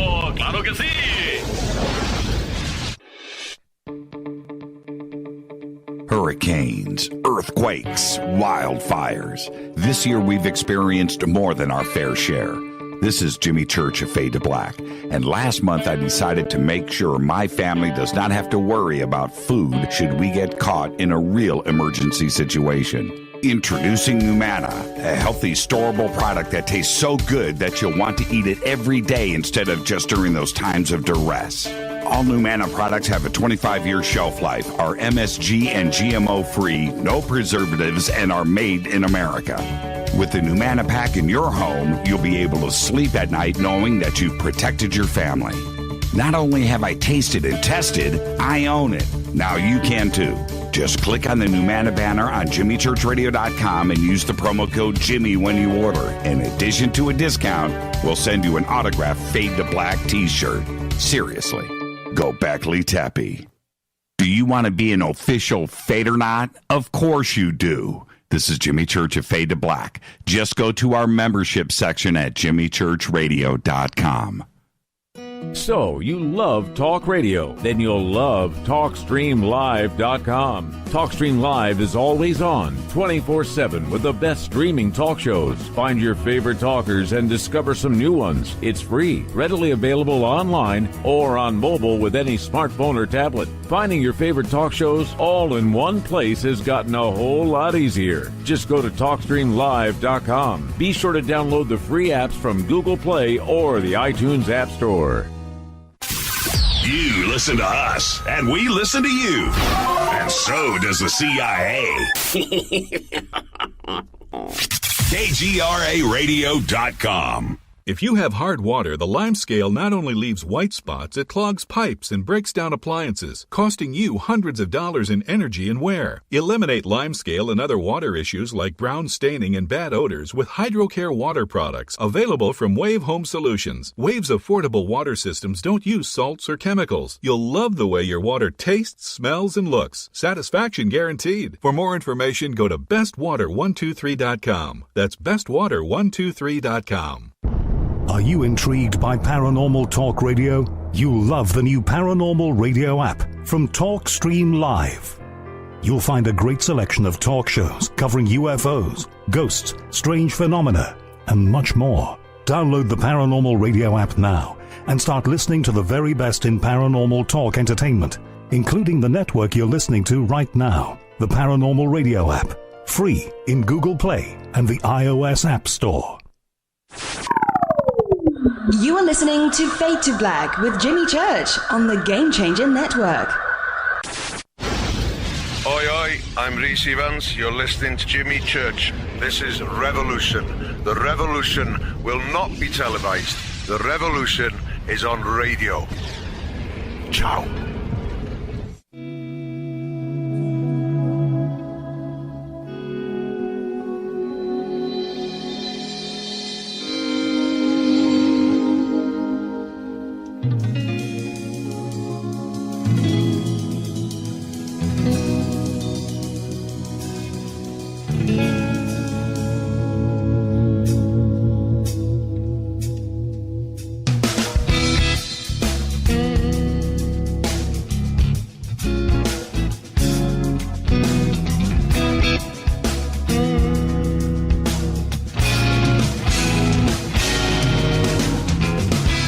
Welcome back, Fade to Black. I am your host, Jimmy Church, on the Game Changer Network and KGRA The Planet. Tonight is our 5th anniversary. Very special event because Richard Bleepin Dolan is with us.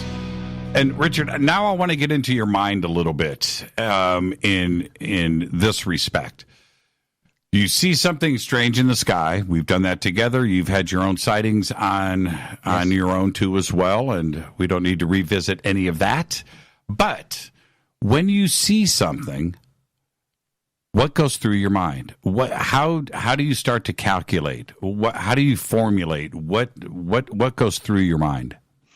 I haven't had too many moments in my life when I have seen what I think is a UFO. I mean, I could say 3 or maybe even 4 distinct occasions. One of them where I was with you at Contact in the Desert a few years ago.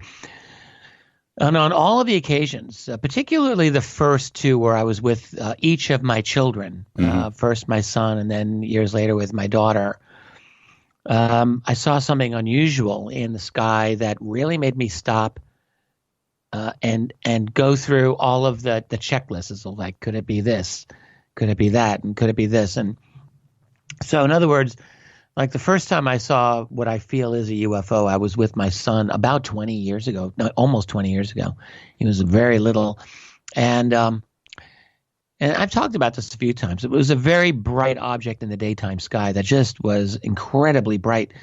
And I remember thinking, this is unusual. Don't take your eyes away. That was probably the first most important reaction was I was locked in. And I'll bet this is the case with the large majority of people who see a UFO. Like you do not take your eyes off of it. You're fixated. And I was totally fixated on this thing. And then I kept asking myself, is that a plane?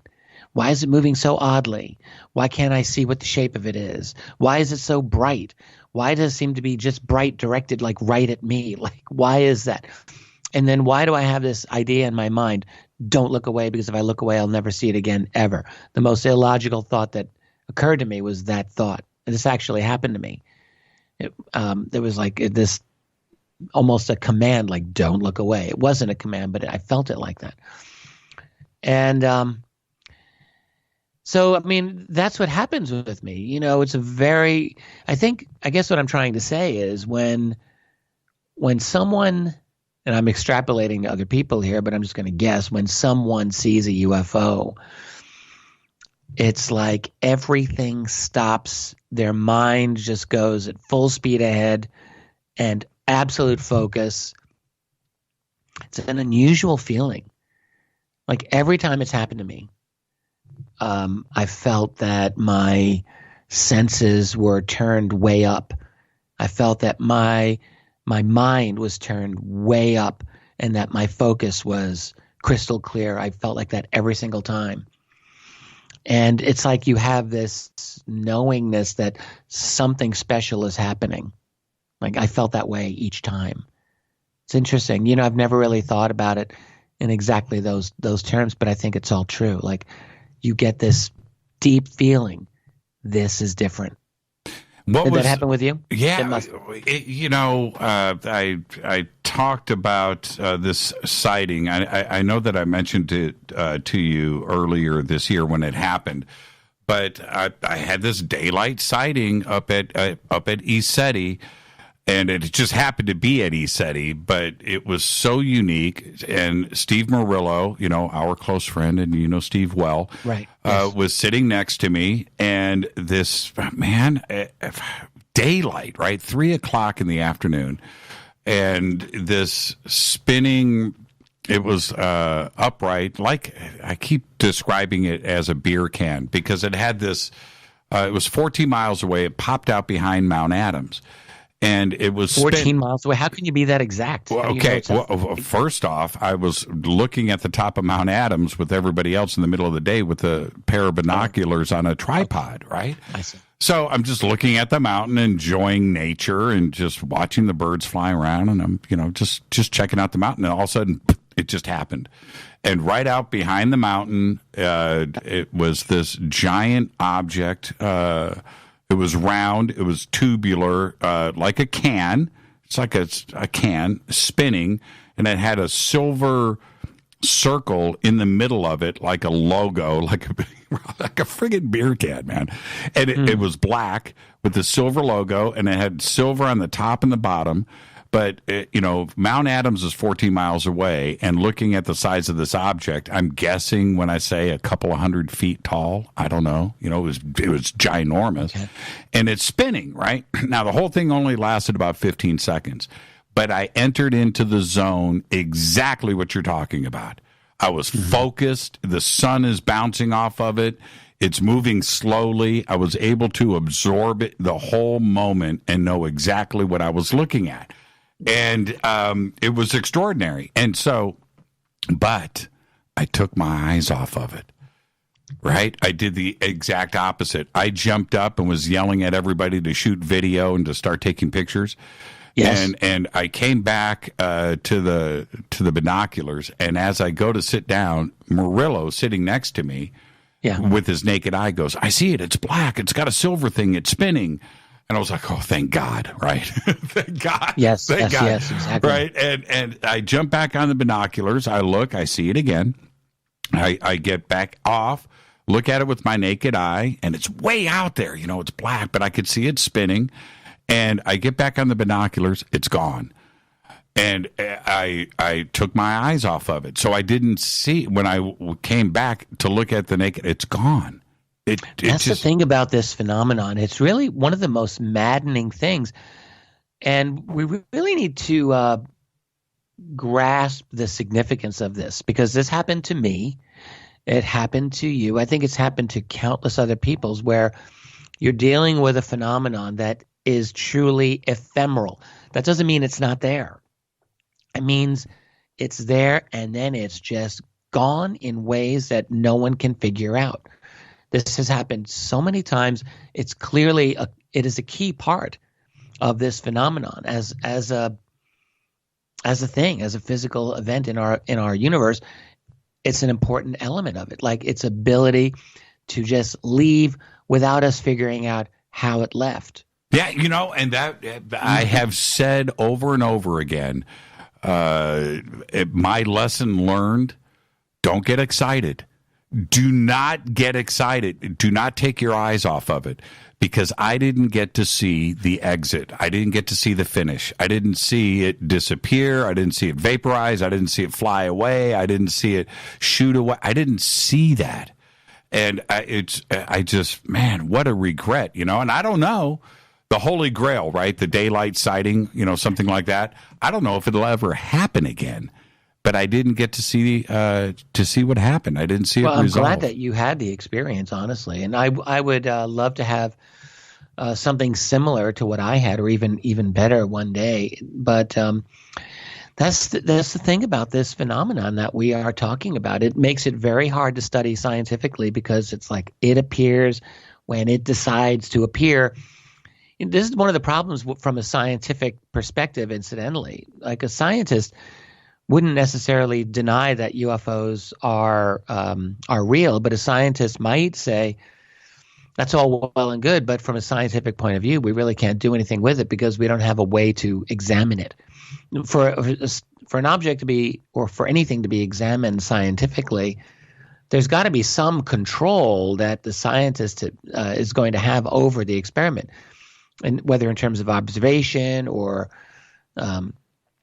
being able to replicate the results and so forth. And the problem is that if we're dealing with an intelligence that's greater than our own, which is very possibly the case, right? And if they are in control of this, and we may not have a whole lot that our science can do in order to grapple with this, and instead we find ourselves kind of mentally flailing at this, like you did and like I've done, and trying to understand. Because, in the case when I was with my son when he was 3 years old, I was staring at this object with a great amount of focus, but my son was demanding my attention. And I thought, okay, I have to be a father for a second here. So I took my eyes off. I actually pointed to it in the sky with my left arm to hold its position. And I turned for 1 second to my son. 1 second. And I said, hang on, I'm watching something. That's it. And I went back to look at it again, and it was gone in that 1 second that I turned away. It had been this very bright, intensely bright object in a completely cloudless sky. Where was it going to hide? There was nowhere for it to go. Right. And yet it was gone in the second that I turned away. I've never been able to figure that one out. That's crazy. I know. But that's what we're dealing with. See, and I had the same issue. It's funny that these experiences are so similar, that when this disappeared, this is what I thought. This is what I thought. It's moving slowly from east to west. It's spinning. I've got miles and miles and miles of clear blue sky. The direction that it's going in, we can sit here and watch this for the next 5 or 10 minutes. That's what I was saying. Right? Yeah, exactly. And it was gone. You know, I want to go back to the sighting with your daughter. And you said you were you were completely focused on that. How did that resolve? That was it was a late afternoon, early evening stroll with the family. My daughter was there, and our dog. We had a new dog. And it was mid-July, so it was a few weeks before the annual meteor shower takes place in August. But I keep thinking, I wonder, was it an early meteor? But in any case, we're walking the dog, and I was just being a goofball, and I said, hey, wouldn't it be cool if we all looked up and saw a UFO? Laugh. My daughter and I looked up, and sure enough, this is crazy. We saw this bright and large and fast object zooming across the sky. No airplane moved this fast, but I've seen a lot of meteors, and this was not as fast as a meteor, in my opinion, at all, not even close. So it was difficult, and it was bright, it was intense, and it was very level. And in a clear sky, it moved across the sky and went into the thinnest patch of cloud and never came out. My daughter, who was 8 years old at the time, she's now 20, she got a little scared, because it seemed very unusual. And I remembered trying to calm her down and just say, no, it's probably a meteorite. But I didn't believe it at the time. And I talked with her about that many years later, and she still retained a very strong visual memory of it. In fact, I think she saw it better than I did. She saw colors, and I just saw white. And I trust her eyes. They're much better than mine. Right. But she had a good memory of it, and she never thought it was a meteorite either. But so there you go. Like in both cases, like for me, there is what I feel was this kind of mental connection. In the case with my son, I'm thinking, don't turn away, don't look away, you'll never see it again. Like, why would I think that? Right. There really was no logic to it. And then I did turn away, and it was gone. And then in the case with my daughter, I made this joke about looking up to seeing a UFO, and boom, there was something right there. And, there have been many other times in my life when I've made jokes about looking up and seeing UFOs, and there was nothing there. So maybe this was a coincidence. But still, I can't shake it. There's both of these incidents that seem to have a kind of mental connection. What was next down the checklist? Do you... I'm going to ask you, what's next down the checklist? Are you thinking there's an intelligent being on this craft with a control stick in his hand? Where did he come from? What are they doing here? What's next on the checklist? Well, that's a good question. For me, one of the things I keep wondering, and I don't like to go to this, but I can't help it, is to wonder, is there someone out there who is dialed into me personally? And I'm not the only one who's ever thought this. I know that I'm not the only one who's ever thought this. I know a lot of other UFO witnesses, as I've talked to so many, and they all say this, or many of them say it. It's as if they'll feel like I had this feeling that this craft was connecting with me mentally. I've heard this many times. And I don't know that happened with me, but I wondered, and if that's the case, then, and I don't like to think it because it makes me feel like, what do I think? I'm that special that there's a craft that's just going to be zoned in on me at a particular time. But I don't know. It sure felt like it to me. And so that's a bizarre thought, to think that there's someone out there and they pick you and they say, we're going to give a little show to this guy right here. Like, that's just crazy. And then with what technology? Total telepathy? Or is there an implant, or what is it? I don't know. I don't know the answer to any of these things. So these are some crazy things that I've wondered about, and I don't know if those thoughts go anywhere. I watched a video earlier today that was just released. James Gilliland and Peter Maxwell Slattery put it out. It's anyway. I make a statement in this film. They were interviewing me after a night watch that we had up there, and I said something pretty extraordinary for me. I had to stop. I don't remember saying this, but I did. And it was the morning after we had this night watch, and we had a couple of hundred people. It was about 200 people out there. And I said, last night we had, I don't know, and I'm quoting myself, 40, 50, 60, 70, 80. I went as high as 80. Craft in the sky, zigzagging around. Now, wait, who said this? I did. You say this? I said it. And that's, we were out there for 2 or 3 hours. Were there? Were there 80 craft zigzagging in the sky? Uncountable. Okay, now, but and you saw this? Oh yeah. So did everybody else. I wasn't alone, and we captured almost all of it on video. But the point that is that I'd like to see the video. Right, different directions, right? Different, just, and if it's satellites, well, so back up with that thought that I just gave you, right? 50, 60, 70 sightings on an evening, and you go over Washington State. Right, on Google Earth, right, and back up and just look at Washington State and just start zigzagging lines over the top of it.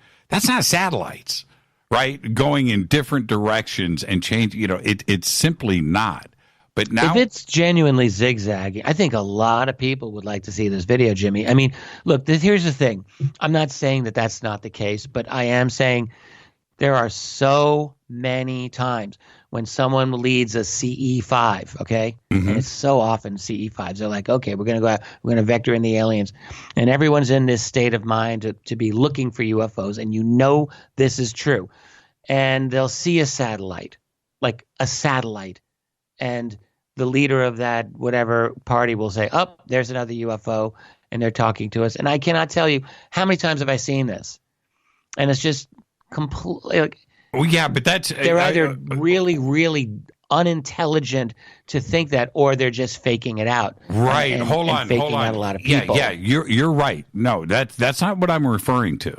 This is what I am saying, that over the period of 3 hours, when I say zigzagging, I'm not talking about a ship singularly so zigzagging. You're seeing actual craft that are zigzagging. I'm not talking about a craft zigzagging. I'm talking about these sightings are coming from different directions and crossing over. They're not like all east to west, and they're all not north to south. They're all over. It's like insanity. Right. So they're not individually zigzagging, but they're coming in all different directions across the sky. And so now, and this is back to my point. When I see something like that, and then I picture Google Earth and these different flight patterns, right? That these things are, it's not.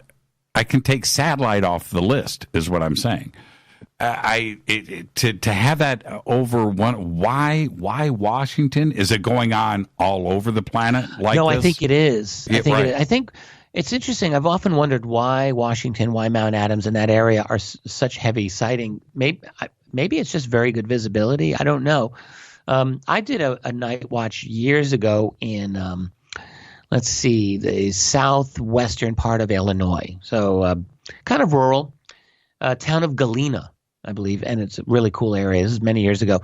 And we just were lucky. Someone had a couple of pairs of really excellent night vision binoculars. So maybe like a dozen of us spent a number of hours out sharing them. We had good visibility with the night vision binoculars. It was my first time really having extended viewing with them. I was astonished at how much we could see in the night sky. I was blown away. It was a shocking experience for me to be able to see. I felt like I was standing underneath Grand Central Station, except we were in southwestern Illinois, and and I just thought to myself, we're in one little part of the earth, one little part of the sky. Right. And we're seeing all of this activity. It was unbelievable. And I saw a number of things that I thought could well have, like ultra high, ultra fast objects. Like we've all seen satellites move across the sky, and you know what kind of speed they go. This was something that was vastly pulsating, fast. Like, what was that? I don't understand. So I think that what you saw, I think actually there's a very significant infrastructure going on around us. And we're not seeing it most of the time, but it's there. And I firmly believe that there's a human infrastructure, classified world that is well aware of this, that's probably causing a good portion of it, and that's probably tracking the other portion of it. When I enter into that frame of mind, which I'm very comfortable with, by the way, then I almost get a little bit angry, right? I just get a little bit angry that if that technology is there and it's not being shared with us and we are not aware of it, I'm not cool with that. And I think that's as big of a story, right, than the UFO side of things, or even more dangerous of a story. Yes, absolutely. It could be dangerous because, we want the end of secrecy. I think instinctively all of us feel that an opaque and a non-responsive lying government is worse than a transparent, honest, and good government. So we want to have this discrepancy resolved. But I've occasionally wondered, let's say you and me and those of us listening were part of a small little group of people, and that we understood the true implications of the UFO phenomenon, and we understood the true implications of the technologies that we've come to acquire as a result of this. And we realize you could create some really amazing weapons out of this new technology. You can create some very dangerous things out of it. And then we might ask each other, how do we control this to make sure that this doesn't get out of control? Like, you might trust yourself with that type of energy that could blow up the Pacific Ocean, but could you trust your next door neighbor, or all of your neighbors, or everyone in your city, or everyone in your county or country or world? Like, clearly we all know there's going to be people out there who are going to mess it up, who'll do something really bad and stupid and dangerous with these technologies. Like, I could easily imagine secret keepers asking this very question. Let's take a break right here, Richard. Fantastic conversation. And when we come back, obviously, it's the end of 2018. We're going to 2019. We've got to discuss disclosure and where we are headed with that.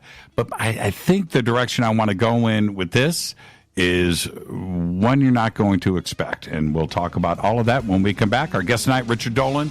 It's our 5th 5-5 anniversary. I'll be right back. Hi everybody, this is Rob Halford, the Metal Guard on JimmyChurchRadio.com. This is KGRA Digital Broadcasting Station, Salt Lake City, Utah, Van Buren, Arkansas. Poor water quality is a major health issue, and it's only getting worse. Municipalities can't keep up, standards have dropped, and pollutants are increasing. Where does it all end? It ends by keeping the pollutants outside of your home with HydroCare's advanced systems available at Wave Home Solutions. No less than the best purification materials and processes have been developed by HydroCare to provide you with healthy, clean water for drinking, cooking, and showering. HydroCare far surpasses the competition in removing chlorine, odors, iron, lead, chemicals, limescale, and much more. Don't settle for less when it comes to your water. We'll take care of the toughest water problems for you, whether it's from a city or well source. Satisfaction guaranteed. For more information, call 888-997-WAVE. That's 888-997-WAVE. Or go to bestwater123.com. That's bestwater123.com. Wave Home Solutions for a healthy, comfortable home. Your contact for current news and trending topics. KGRARadio.com. Does your basement or crawl space have a damp, musty smell? Well, watch out. That's a sign of too much moisture and not enough ventilation. And that can mean increased mold growth and the buildup of harmful toxins and gases. Don't bother with a dehumidifier. It just circulates the same unhealthy air. Now there's a better way to remove these dangers and odors. It's with the computerized Wave Moisture Control Unit that reduces moisture and expels pollutants pollutants. We replaced our old dehumidifier with the Wave unit, and in only 3 weeks, our basement is dry and the musty smell is gone. Wave units require no maintenance, no buckets of water or filters, and costs only pennies a day to run. Breathe better, live healthier with an affordable, no-maintenance Wave unit. Call 888-717-WAVE, 888-717-WAVE, or visit dryhealthyhome.com. dryhealthyhome.com. Ride the wave. Wave Home Solutions for a healthy, comfortable home. This is Jimmy Church of Fade to Black, and I only drink Fade to Black blend coffee from Rivermoon. Just click on the Rivermoon Coffee banner at jimmychurchradio.com. Promo code F2B Blend. So are you tired of being tired? Well, then it's time to get the tea. Hey, it's Lisa here to tell you about this all-natural, all-organic tea I've been drinking that has had great results for over 20 years. It's called Life Change Tea, and it's specially formulated to help detoxify and cleanse your kidneys, liver, colon, and blood all at once. The colon is one of the most ignored organs in the human body. The faster that waste is eliminated from the body, the less time that waste sits in our intestines, spreading toxins to our bloodstream. This tea helps cleanse chemicals caused by outside intruders from our entire digestive system. And get this, weight loss can be a side effect. And with continued use of the tea, you can experience clearer, healthier, younger looking skin, increased energy, and a happier outlook on life. So if you're tired of being tired, get the Life Change Tea at getthetea.com. That's getthetea.com. And like me, you'll be glad you did. Did you know that when you're on the road with limited data or Wi-Fi available, you can still listen to every minute of Fade to Black by just calling 605-562-4482. No smartphone, app, or internet needed. It saves your data plan and no extra cost if you have unlimited minutes. Just call 605-562-4482. You can listen to me, Jimmy Church, on any phone, anytime, anywhere. Go Beckley Tappy.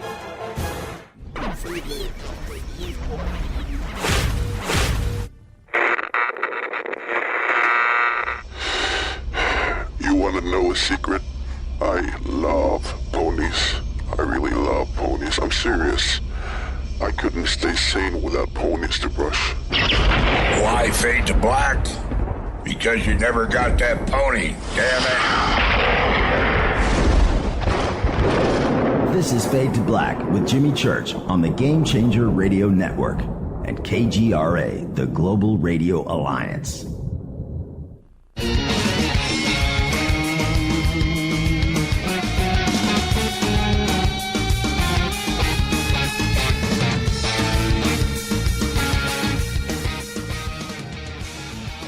Welcome back, Fade to Black, 5th anniversary. Richard Dolan, our last guest of the year. Couldn't get any better. Conversation is exactly where it should be. And I want to get into disclosure now, Richard, and it's this. I'm gonna throw this out there, and I would like your reaction. The reason why, or one of the reasons why, that POTUS or anybody else hasn't admitted to any knowledge of this and come forward is because they are not in control of it. They understand that it is indefensible.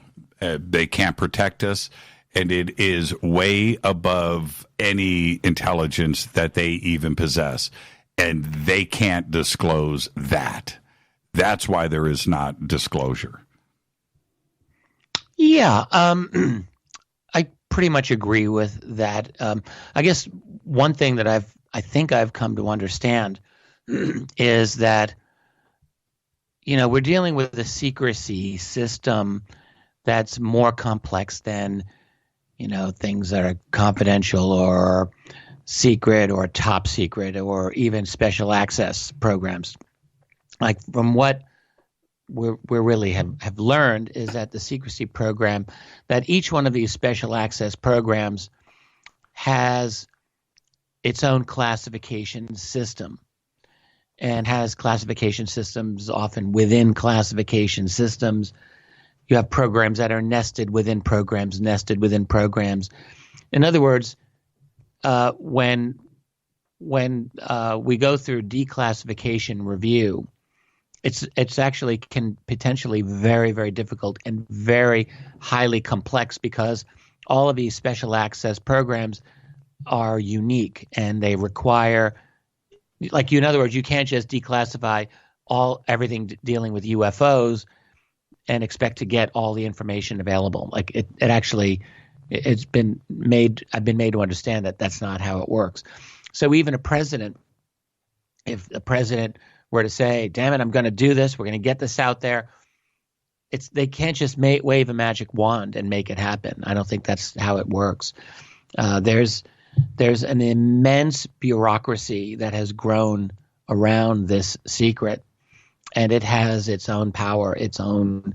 And then the other part of it, of course, is I think there's pretty good reason to believe that even as early as the 1960s, President Richard Nixon very well may have moved ultimate control of the UFO secret, let's call it the MJ-12 group, to an international setting, that is to corporate international finance and corporations, where they would have fundamental access to the secret even beyond the president, and in a way that's not classified but proprietary. And keeps it off the books, too, as well. That would keep it off the books. Exactly. It keeps it impervious to public inquiry. Freedom of Information Act. I think this is what happened. And, right.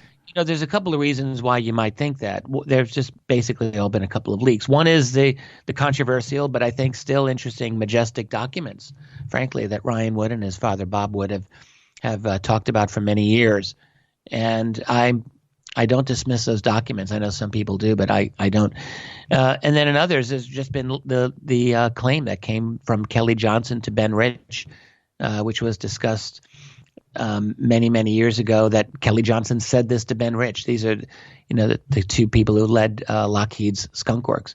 That, in other words, Nixon passed off control of the UFO secret to an international call it an international cabal, I suppose. But anyway, for these reasons. And then there's a certain logic as well, independent of any of these speculations, that would support what you're saying. That, in other words, we know, for example, when we look at the office of the U.S. presidency, I mean, I've been saying this for years and years. I've been saying this at least since the Clintons and probably even before then, that presidents aren't elected, they're selected. And there is a huge process behind the scenes in which there is absolutely this thing called a deep state, or I've often called a national security state, that is behind the power. And so, I don't agree with some researchers who say, yeah, the president can just do anything he wants. The president issues an executive order. I don't think it works quite that well. And we can see that in terms of ordinary geopolitics, ordinary international economic policy and strategy, that presidents, generally speaking, with a few exceptions, are working explicitly for international banking and finance. And so with that said, then they're clearly not in control. No, right? they come and go. They come and go. The agenda, when you think about the career, military and intelligence, and banking systems and corporations, those are careers. They last, right? Their agenda, what they want to do, continues after a president leaves office, and it's right. There when they go in. It's going to be there when they go out, and this was said to me by a very, very astute retired analyst of the CIA. And he said to me, I asked him many years ago, how much do presidents know? The classic question, like we all want to know this. Right. And he said, some have known more than others. He said, presidents come and go. The careerists, they're there forever. That's it. It's a harsh reality. When you absorb that and you understand that, then things become a lot more clear. I want to get to this question. Eric, it's a question of a question. Eric posted this up on Twitter. He says, this is a question for both you and I, Richard. If the two of us had the opportunity to ask someone who you were convinced had the answers in regard to the aliens and UFOs, what question or questions would you ask them? I'm going to throw that out to you first. You have the opportunity, right, to get something answered. What do you ask? Are they infiltrating our society? And if so, how can we identify them? That's where you would go? I think that's one thing I'd want to know. I think there's reason to think that that's the case. Right. That's good. That's good. Yeah, I'd want to know. Like, I'd want to know from a counterintelligence point of view, basically, like, are they here, or do they look like us? At least do some of them look like us? Are they infiltrating? And I don't know. Do you want to know the answer to that? I do. Ooh, I do want to. Wow. That would make like you if crash they're a really car. Screwing with us, Jimmy, Right. you want to know. Right. Because I've often likened it to having a really awesome dream. You're on the beach, you're sipping margaritas, it's the sun shining and feels great, but in reality, your house is on fire. And so, do you want to just keep having a nice little dream, or do you want to wake up and deal with the fire? I'd rather wake up and deal with the fire. I want the how extensive, how bad is it? And I'd have a million questions to follow up. It would all be pragmatic, practical questions about our infrastructure and their infrastructure. I'd want to know every single thing about their infrastructure, their society, their psychology, what they're about. Yeah, I think I'd want to stay Neo in the Matrix, man. I think I'd want to stay in the dream. Have that nice steak. Yeah, stay in the dream. Yeah, the red meat. But, my question would be a little more fundamental and basic, but it would be this. Are you in the possession of alien technology? Do you have a crash craft? Have you been given a craft? Are you in possession of off-world technology? I already got that answer from someone in the know. I asked that question of someone almost 15 years ago, and I was quite satisfied that he was A, in a position to know, and B, he was not BSing me, and he said yes. Okay, who was it? Is he still alive? Yep, he's alive. Very well known. Well, I don't know, very well known, but well known enough. Brilliant, well connected. One day I will mention it, but I can't. But I will just say this is someone who had a very, very good position, and I was able to get an audience. I had enough time alone. We actually bonded. We had a lot that we connected on, and I'm choosing to believe him. And he said to me, this is years ago, I'll tell you what I asked first. I asked him, I said, I don't want to know your opinion at the moment. I'm not interested in your opinion. Everyone's got an opinion. What I want to know is, have you, in a professional capacity, ever had reason to believe UFOs are real and or alien?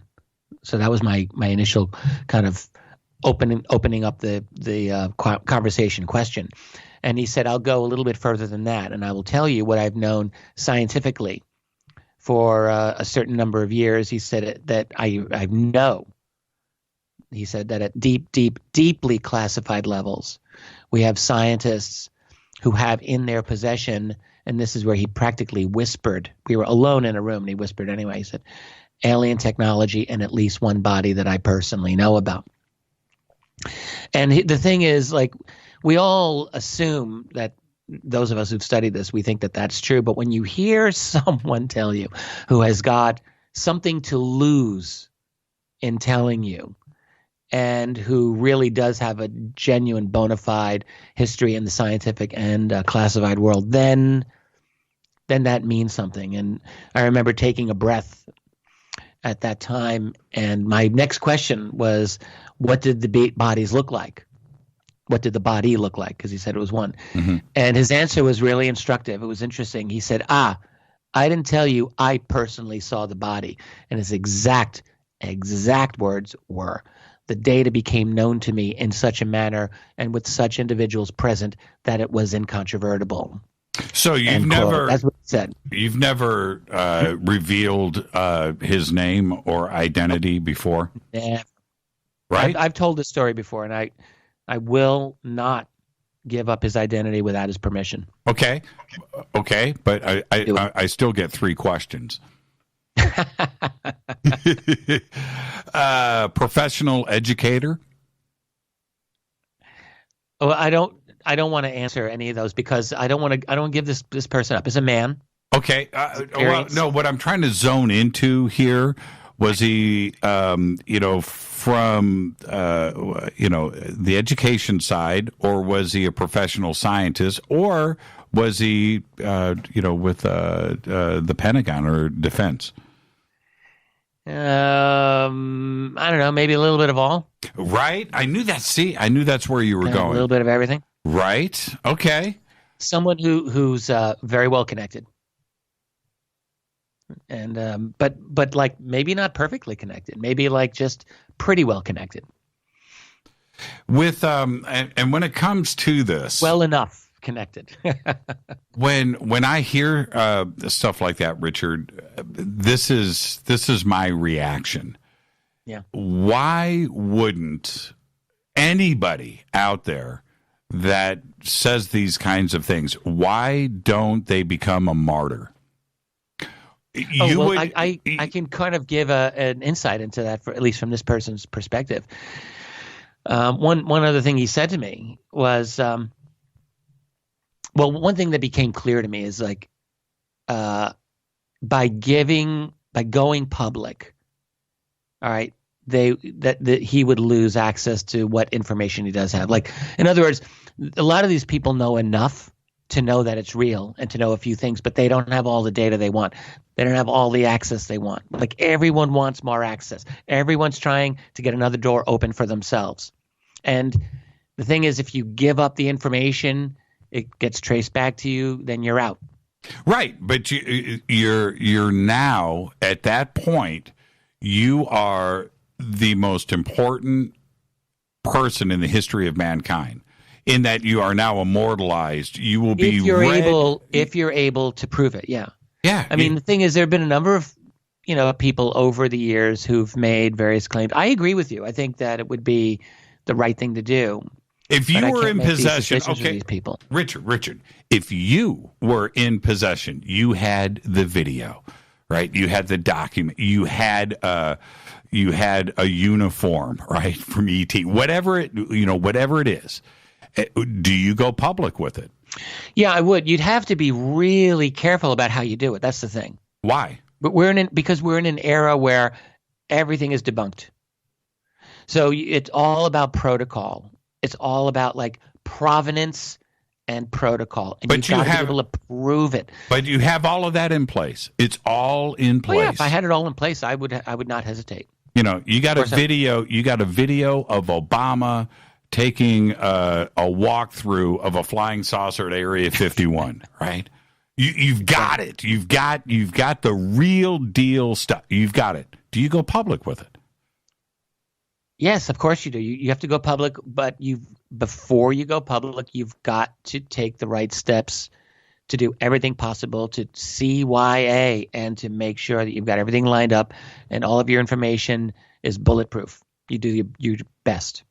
Have you seen whether it's a document or anything else or a video that isn't public? I mean, has somebody showed you something in private where you went, whoa? One time, a number of years ago, I had one of those classic look but don't touch meetings where, you get shown something, you're not allowed to photograph it, you're not allowed to record it. And so I was able to see a transcript of an interview. And in fact, I have talked about this, so I don't mind mentioning it again. It says shortly before Stephen Greer came out with his book, Hidden Truth, Forbidden Knowledge, in which he talked a little bit about Admiral Thomas R. Wilson. Mm-hmm. And Admiral Thomas R. Wilson was head of intelligence of the Joint Chiefs of Staff back in the late 1990s, so during the Clinton presidency. His position within the Joint Chiefs as head of intelligence was known as J2. I learned this, but doesn't make me an expert on the Joint Chiefs. Anyway, Wilson was there. And this has to do with Greer's meeting. Greer for a little while was connected with Edgar Mitchell, astronaut, in the late 90s, wanting to get congressional interest in, his project and looking into deep black programs connected with the UFOs. They were able to get a meeting with Wilson. This is an amazing thing. So Greer and Edgar Mitchell go in and they meet with Wilson. Greer wrote about this later, but this is before Greer's book came out that I learned about the meeting. And what I learned was that they said to Wilson, look, there are deep black programs nested within the Pentagon that appear to be rogue, that are beyond the control of the United States government, and we're telling you about it, hoping that you can learn about them and get some control over them in the name of the government and the people of the United States, that type of thing. And what I was shown was a transcript prepared by I don't know who, that was an interview with Wilson after the fact, in which he was talking about how he was upset because after that meeting ended, he went knocking on some doors and eventually found that there was a deep black program to do this, and that he was denied access to it, despite the fact that he was head of intelligence for the Joint Chiefs of Staff. That's interesting. And the only reason he was able to get an interview at all was because the lawyers of the program, they're the only ones who met him. He didn't meet with any military people. They met with him and they said, how did you learn about this program? That's the only reason he got an audience with anyone. They wanted to know how the leak occurred. And the quote that I remembered him reading, that I remember reading by him, was his knowledge that the technology he learned about was, quote, not made by human hands. So I read this, I saw this document, right? I was shown this document, I should say. Not allowed to photograph it, not allowed to record it. Now, I am well aware that this is a technique. It's been used in the past. It can be used to provide genuine information that's just because people want deniability, or it can also be used as a form of deception. You know, wouldn't be the first time. Mm-hmm. So I keep this in mind.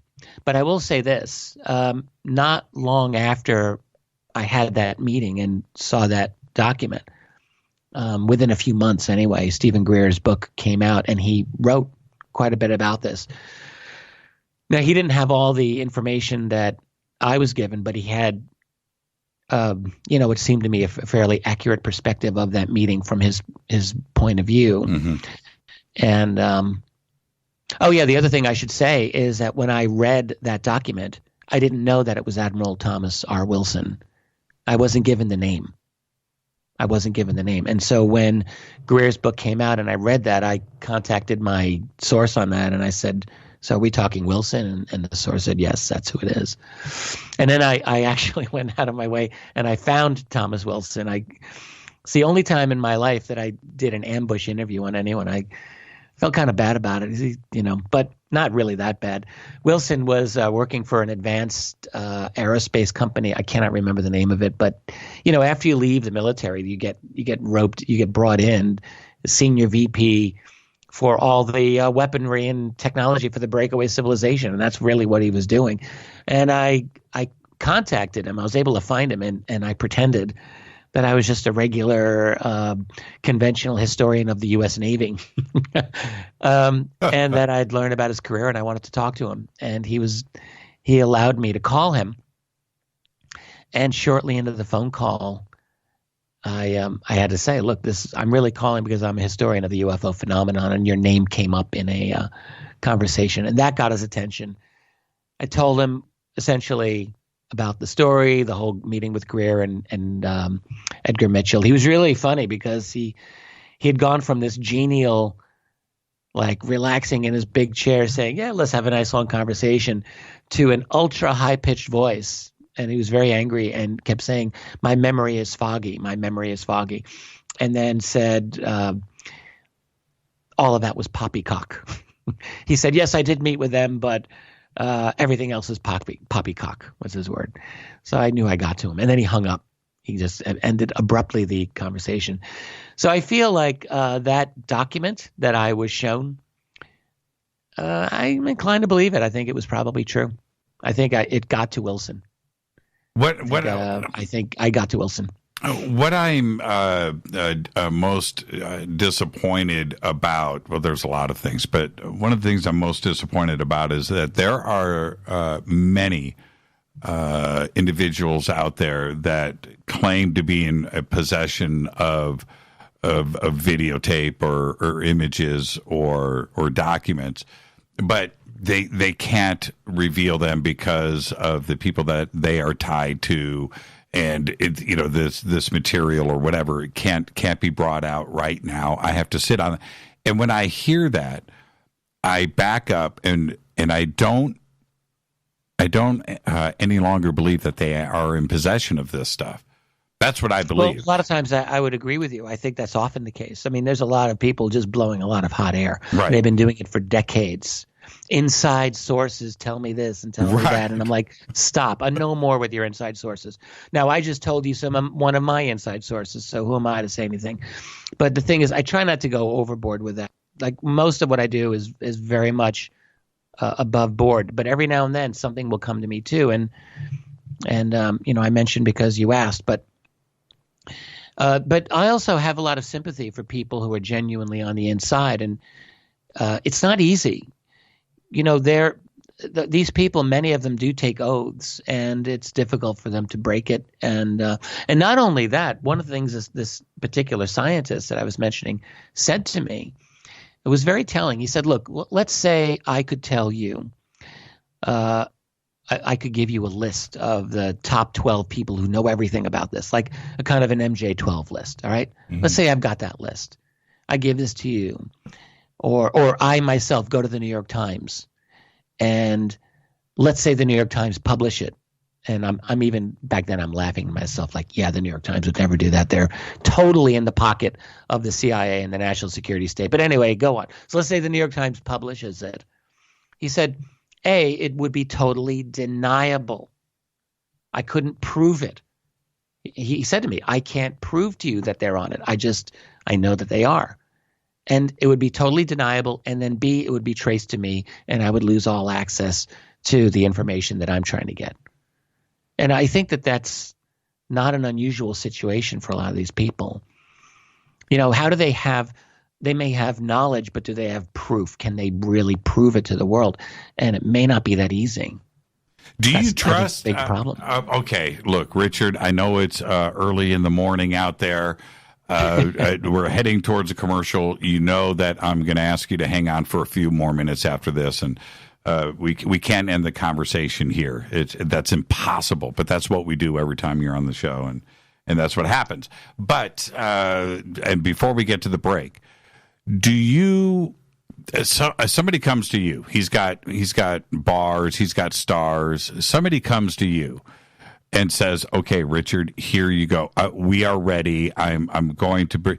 Do you at any point trust the defense intelligence establishment in any way?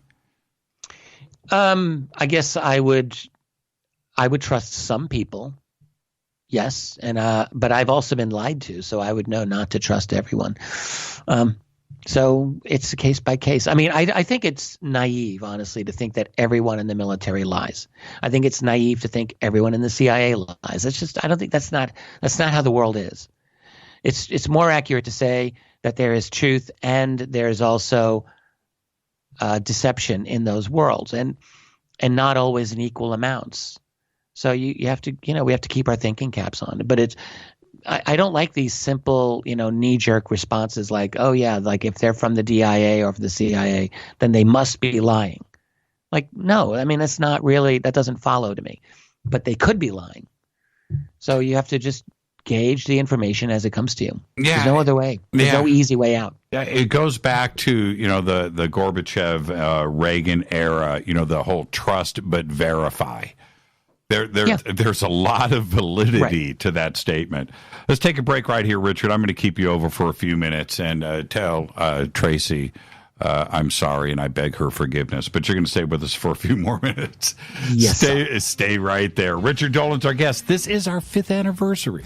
Richard's not going anywhere. I'll be right back. Stay with us. This is Fade to Black.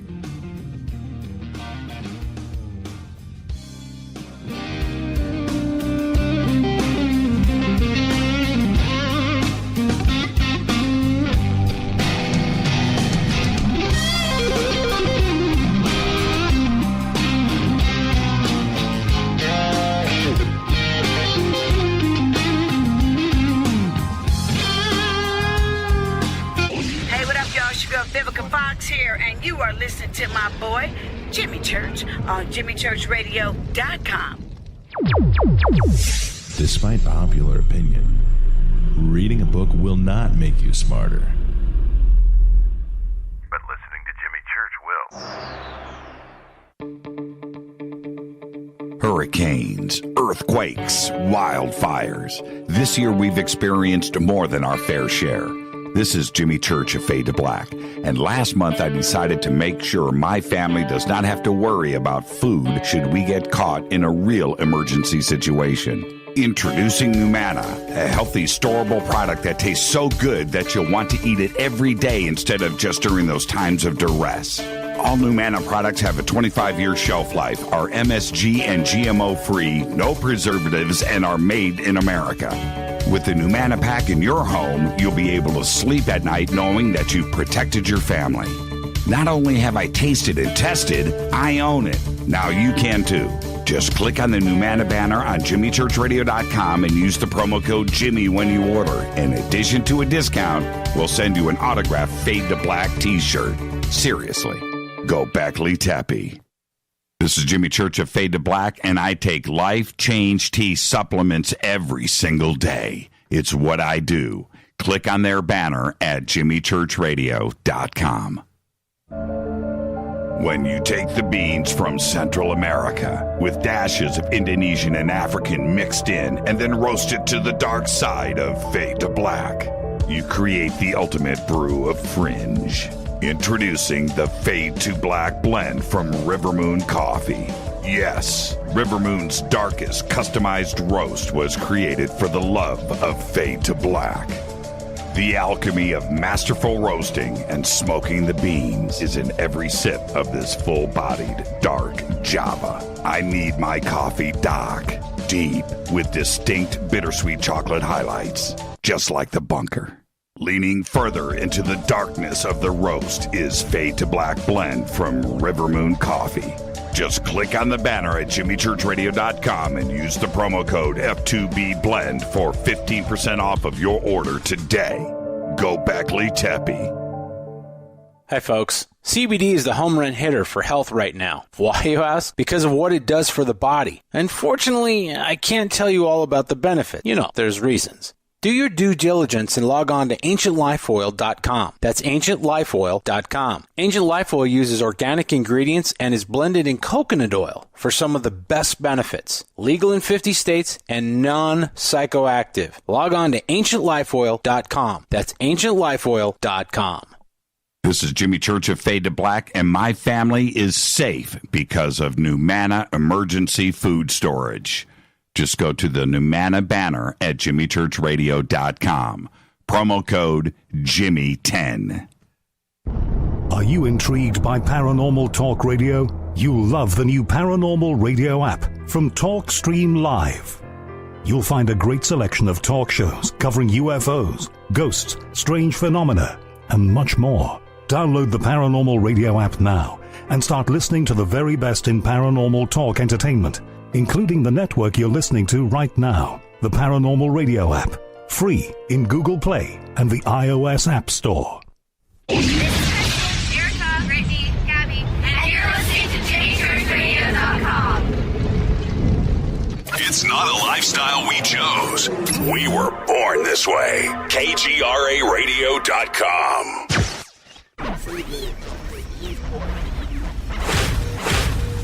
This is KJCR at JimmyChurchRadio.com.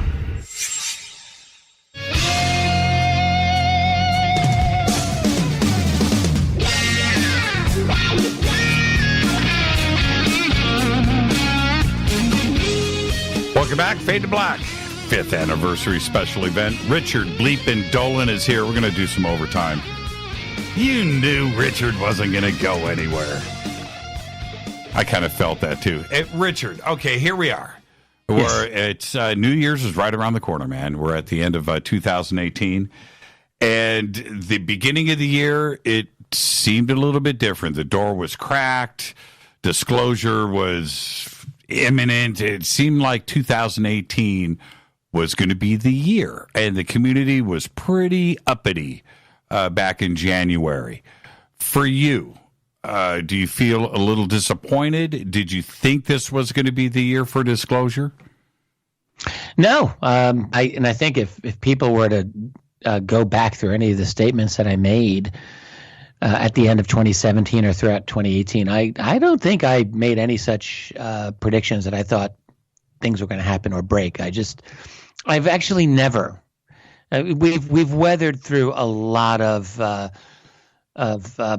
these types of events over the past 20 plus years, and I've just never thought it's on the verge. I do believe that there will be a disclosure at some point, probably in my lifetime, but I've never been at the point where I thought it's going to happen any moment. Now, what happened last year with the revelation of the ATIP program that is significant, and that remains significant in my mind. It's been a year, and we've had a little bit of time to digest it. And while it hasn't amounted to an official disclosure, obviously, it's also not insignificant. I think we can all agree. Like the public discourse is different as a result of that admission. So I think there's something about it. And I think that we're in an era of what I've been calling a drip of disclosure. In other words, there's enough pressure from our society in general, all sectors of our society, that includes within government and scientific bodies to some extent, that are causing information to come out. Because the fact is, this isn't 1980. We're in a different era. We're in a completely digitized age where we are able to share information in ways that were not conceivable to earlier generations. And as a result, it's causing pressure from society in general. And those people with the secret are being forced into a position of having to adapt to that. And that's causing not an admission or acknowledgement that they have to let the secret out and just give it all up. No, but it does cause an acknowledgement that they have to give up little bits here and there to deal with it. This is why the New York Times covered the story the way they did. I'm convinced of this now, that it's not the authors of the article. They had nothing to do with this. Not Helene Cooper, not Leslie Kean, not Ralph Blumenthal.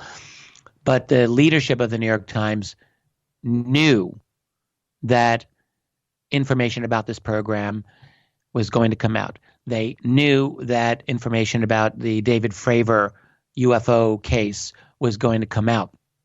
And they allowed that story to be written so that they could control the spin on that story, which they did a really good job of that. So in a sense, it was a bit of damage control, and you and I even talked about that earlier in 2018.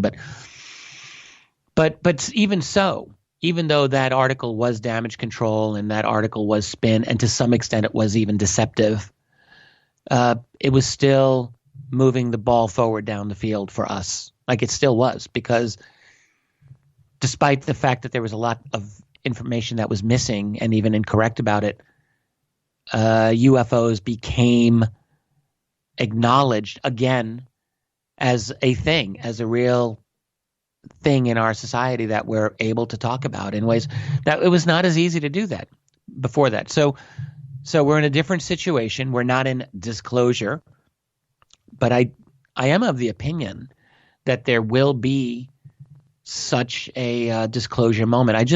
The thing that I don't know and I can't know is what's the mechanism that will trigger such a disclosure. I mean, I co-authored a book years ago on the various mechanisms that might trigger a disclosure. Would it be a sighting that's unavoidable? Would it be a leak that is undeniable? Or would it be some other event, an accident, an insider who decides to let it out?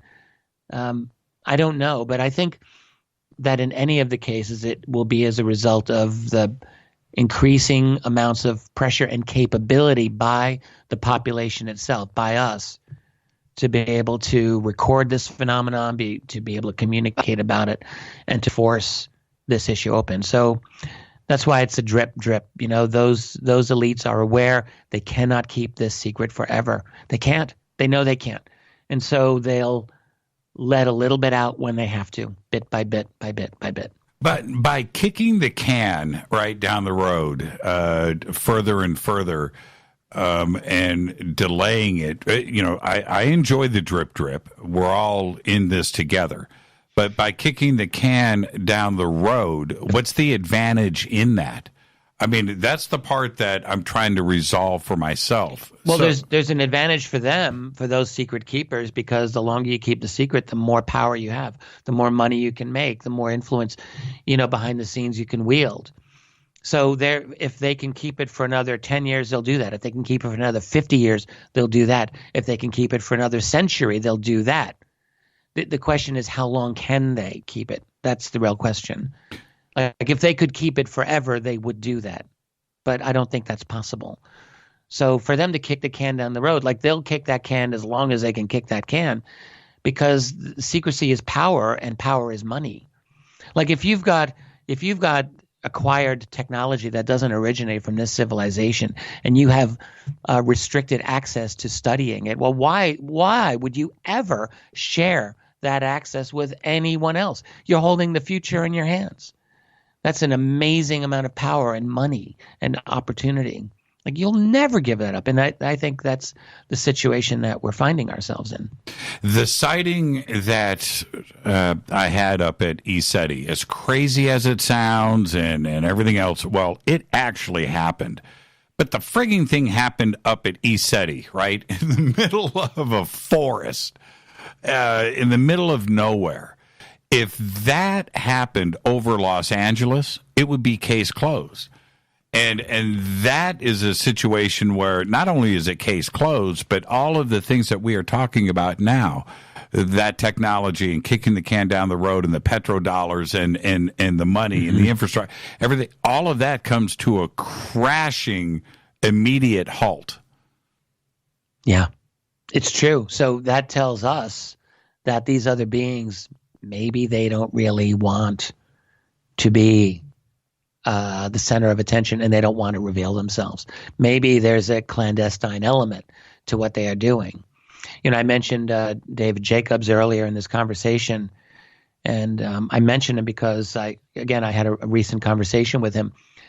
But that's his opinion. They're here in a clandestine mission, and it's not a good mission, by the way, and they do not want to be found out. But then you would ask, well, why do we see them at all? And I don't have the exact answer to that, but one answer might be they're not infallible. They do their best, but they can still be seen. Mm-hmm. That's one possibility. Mm-hmm. Another possibility is that there's actually a substantial infrastructure of them out there, and they do what they can to conceal it. But we see there's enough of them out there that we see them every now and then. And what do we do with, you mentioned hive mind a few times, mm-hmm. and then we have a crazy situation here that involves what appears to me to be, literally millions of people on this planet that are talking about receiving messages or channeling information, abductions and visitations. This isn't a few hundred people. We're talking about a big chunk of civilians here that are speaking about this. Is that the hive mind? Is that is that part of our reality? Because not all of these people are crazy, which is the way that they are labeled. No, they're not all crazy. It's an interesting phenomenon, this whole idea of the downloads and telepathic connection with these other beings. And I'm going to be perfectly honest with you and tell you I've never known how fully to grapple with this, because I mean there's a number of these people I've spoken to, and I simply do not believe them. I'm just going to tell you right out. I don't believe them all. I think some of them are completely full of it. They may believe themselves, but I don't believe them. However, there are people out there who I do believe them. Like I'm married to a remote viewer. I don't need to be persuaded that we have capabilities that are like that. So I have to ask myself, what is going on when people are having these telepathic connections? But I'm going to go back to the hive mind thing for a minute, because if you assume that they're that this society that we're dealing with is very telepathic, and there's a lot of reasons to think that that's the case, then how would you not have a hive mind, right? Because if everyone's telepathic, you kind of know what everyone's thinking. That's right. And it would almost, by its very nature, create a hive mind where you had no privacy. You've got it's a total conformist type of society. It would be very difficult, it would seem to me, to have a lot of real individuality when everyone knows everyone else's thoughts, and everyone else can get into your thoughts as well. Because if everyone's telepathic, then you have to ask yourself, to what extent are your thoughts your own? You don't even know. It's a pretty noisy room. It would be a world that, I would never want to live in that world. I hear people say, "Oh yeah, we're going to move on to the next evolutionary stage, and we'll be telepathic." And I'm like, "Are you out of your mind? Who would want that? That's a prescription for insanity, in my opinion. I would never. You want someone crawling inside your head? Good luck with that." But it's also a very easy way to create a totally conformist. And by the way, we're moving into it ourselves anyway. Whether the aliens connect with us or not, our technology, next generation 5G technology, 24/7 surveillance, total, monitoring and intimidation of people through digital networks and, your computer trail, your digital trail. We're moving into a world, frankly, within the next 10 years in which there's virtually going to be, it's like a virtually telepathic society, and there will be no privacy, and people will be completely cowed by the culture, by authority. We're already seeing it happen. China's rolling out their social credit system. We think we're that far away from it. You give it 10 years. We're already there anyway with the whole phenomenon of cultural shaming and Facebook and deplatforming, and so you just wait. It's going to get even worse. So we're moving toward this kind of hive mind ourselves. Maybe it's a natural part of evolution, really a bad one, but maybe that's what we're dealing with. Well, see, this is what is so interesting by that thought is this at the quantum level, where we understand now what entanglement really means and the implications of that. Something affecting something else, not at the speed of light, but at the same time, right? Instantaneous. Yeah, well beyond speed of light. It's an incredible phenomenon. It's incredible.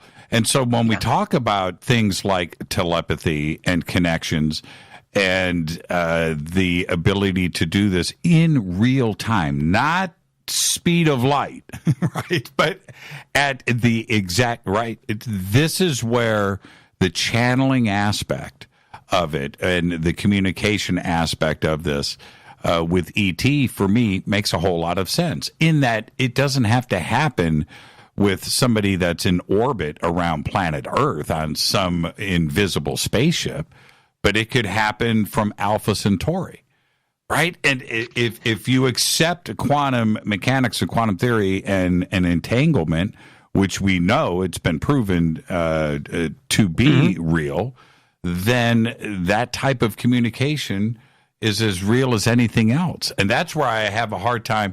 There are those out there that are completely full of it. I totally agree with you. That's absolutely. There are others. You live on the West Coast. My neighbor. I'm communicating with him now. Angeles. Yeah. But that it's happening too much with too many with that. And that's the thing. And could it be deception, going back to David Jacobs and others that say, Yeah, maybe. I would like to address something you just said, which is really interesting. So you made a really good point. If people are getting let's say a telepathic download or a connection, why would it have to be from a ship in Earth orbit? Why couldn't it be from a much farther place?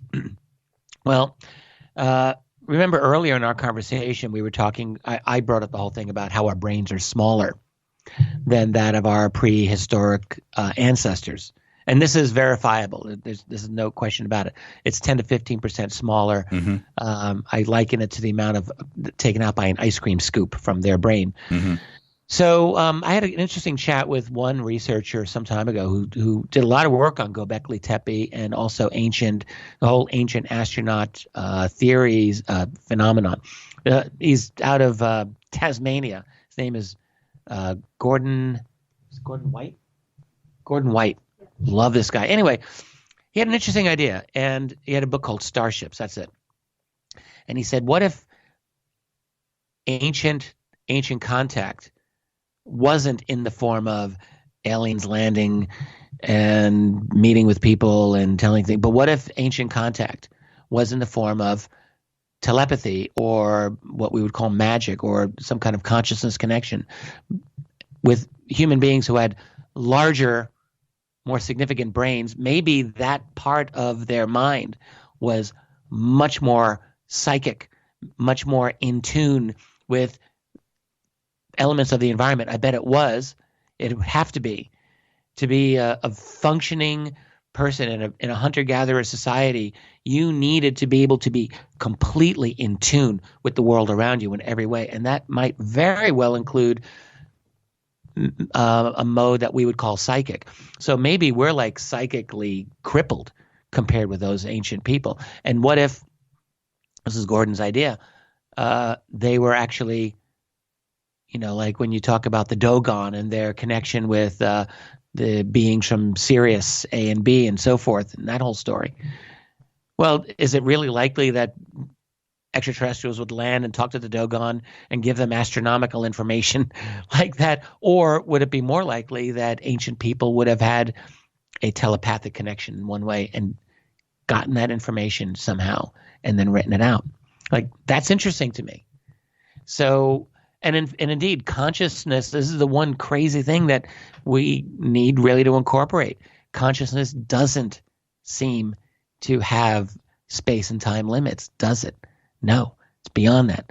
So in a sense, what you're saying is totally true. And this is the one thing that keeps me from dismissing some of the most, really far out new agey channelers, people that I think, I just eye roll. Honestly, it's just a big eye roll for me. But is it really impossible? And I have to say it isn't impossible in every case that someone may be contacted by an intelligence from far, far away. So for that reason, I keep my mind open. Like I have to. Yeah, what happened to me, channelers, I've had many on the show, and one that, and this was years ago, Richard, years ago, Daryl Anka, who, is one of the biggest channelers out there. Bashar. Yeah, Bashar, great guy.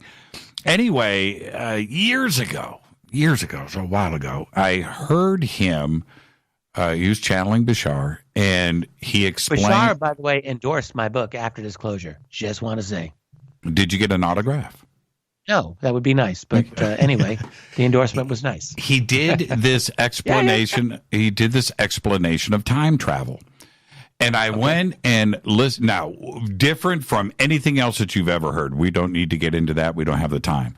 But I listened to it over and over again. And the more that I listened to it, I just thought to myself, you know what? That came from off planet. That right there, that concept of time travel was not some science fiction mindset from here. It just simply wasn't. And that's when I just had to back up and try to figure out possibly what is going on. Quantum theory and entanglement came later, and for me, it explains a lot. It opens the door to the possibility of an explanation for what so many people are apparently hearing and connecting with. Well, I would like to read that explanation of time travel. I think it would be interesting. The thing is, channeling, I can't dismiss it entirely. I just can't. I'd like to, but I can't. And there's something that's going on with that process. Like there's something that's going on. Now, what is it that's going on? I spoke to a channeler a couple of months ago, not long ago. I think he's very serious and dedicated. And I liked what he had to say about it because he said, look, I don't really know what's going on when I do this. I don't know what it is. I don't know if I'm actually channeling some other entity, or if there's a part that's deep inside me that's doing this, or if there's a part that's deep inside me that's connecting with some other general intelligence out there, or is it something specific? Like, he didn't know. And he also, I thought, had a very kind of just smart attitude in the sense that he said, I don't really know how much of this is true, and how much of it is filtered through my personality, how much of it is filtered through the things that I know already. You know what I mean? Because it's really true. Like, channelers, we cannot deny this. They speak very much in the cultural milieu that we live in. Mm-hmm. You know, I mean, they just do. They speak in terms of the culture that they live within. They speak in the kind of era that that they're living within. I mean, I've never heard a channeler who's speaking in a completely incomprehensible, like the way, think about how different ancient Greek would be and how differently they would speak. Forget the language difference, but just the mode of thinking. It's very different from how we are. But yet all channelers really speak in fairly comprehensible kind of contemporary lingo. So the point is, like, some of this is definitely the filter is the mind of the person doing the channeling. I think there's no denying that. So then the question is, what is the other part? Where's that coming from? And it's interesting. I would like to get a channeler who's able to provide truly verifiable information, whether mathematically, whether in terms of secret information about the history or politics, for that matter, or some other interesting, verifiable information, rather than something other than how to live your life in oneness with the rest of humanity, or platitudes. I'm not interested in platitudes. I'm kind of done with that. But I'm interested in information. So if a channeler can provide me with information, I'm all ears. What's going to be great is I look forward to the next time you and I are hanging out and you pull me aside and you go, okay, Church, check this out. I just received a download. And Richard, I'll keep it to myself. No, if that were to happen, I would talk about it. I would too. I'm way past the point of thinking, I've got to guard myself publicly in this way or that. I don't care about that anymore. That was a part of my life. I'm done. You're done. I'm done with it. I'm serious. So I'm about one thing and only one thing. I want to be authentic. I'm not about BS. I'm not about holding back. I'm going to give my honest take on every single thing that happens, and that's it. That's why I'm telling you. That's all that I care about anymore. That's why you are Richard bleepin' Dolan. Hey, life man, is too short. Thank you so much, and happy holidays and Merry Christmas to you and Tracy. I know she's sitting right there. Thank you so much, Tracy, for letting me keep your husband into this overtime. And just have a great, safe holiday season, Richard, and all the best to you. Thank you so much. You made this show perfect. Thank you. Thank you, Jimmy. It was a pleasure. You're the best. Richard Dolan. And, of course, it's all right there, Richard Dolan Press. The links for Richard are over at jimmychurchradio.com. We went to the bloody end. I've got to roll credits and get out of here. Great 5th anniversary. Thank you to everybody out there that was hanging out with us tonight. And tomorrow night is Fader Night, open lines all night long. Teresa Yannaris is going to be here with Divine Frequency on the airwaves, followed by open lines all night long. And you guys can all call in and say, yo, what's up? And we'll do that all night tomorrow night. With that, Fade to Black's executive producer is Rita Camurian.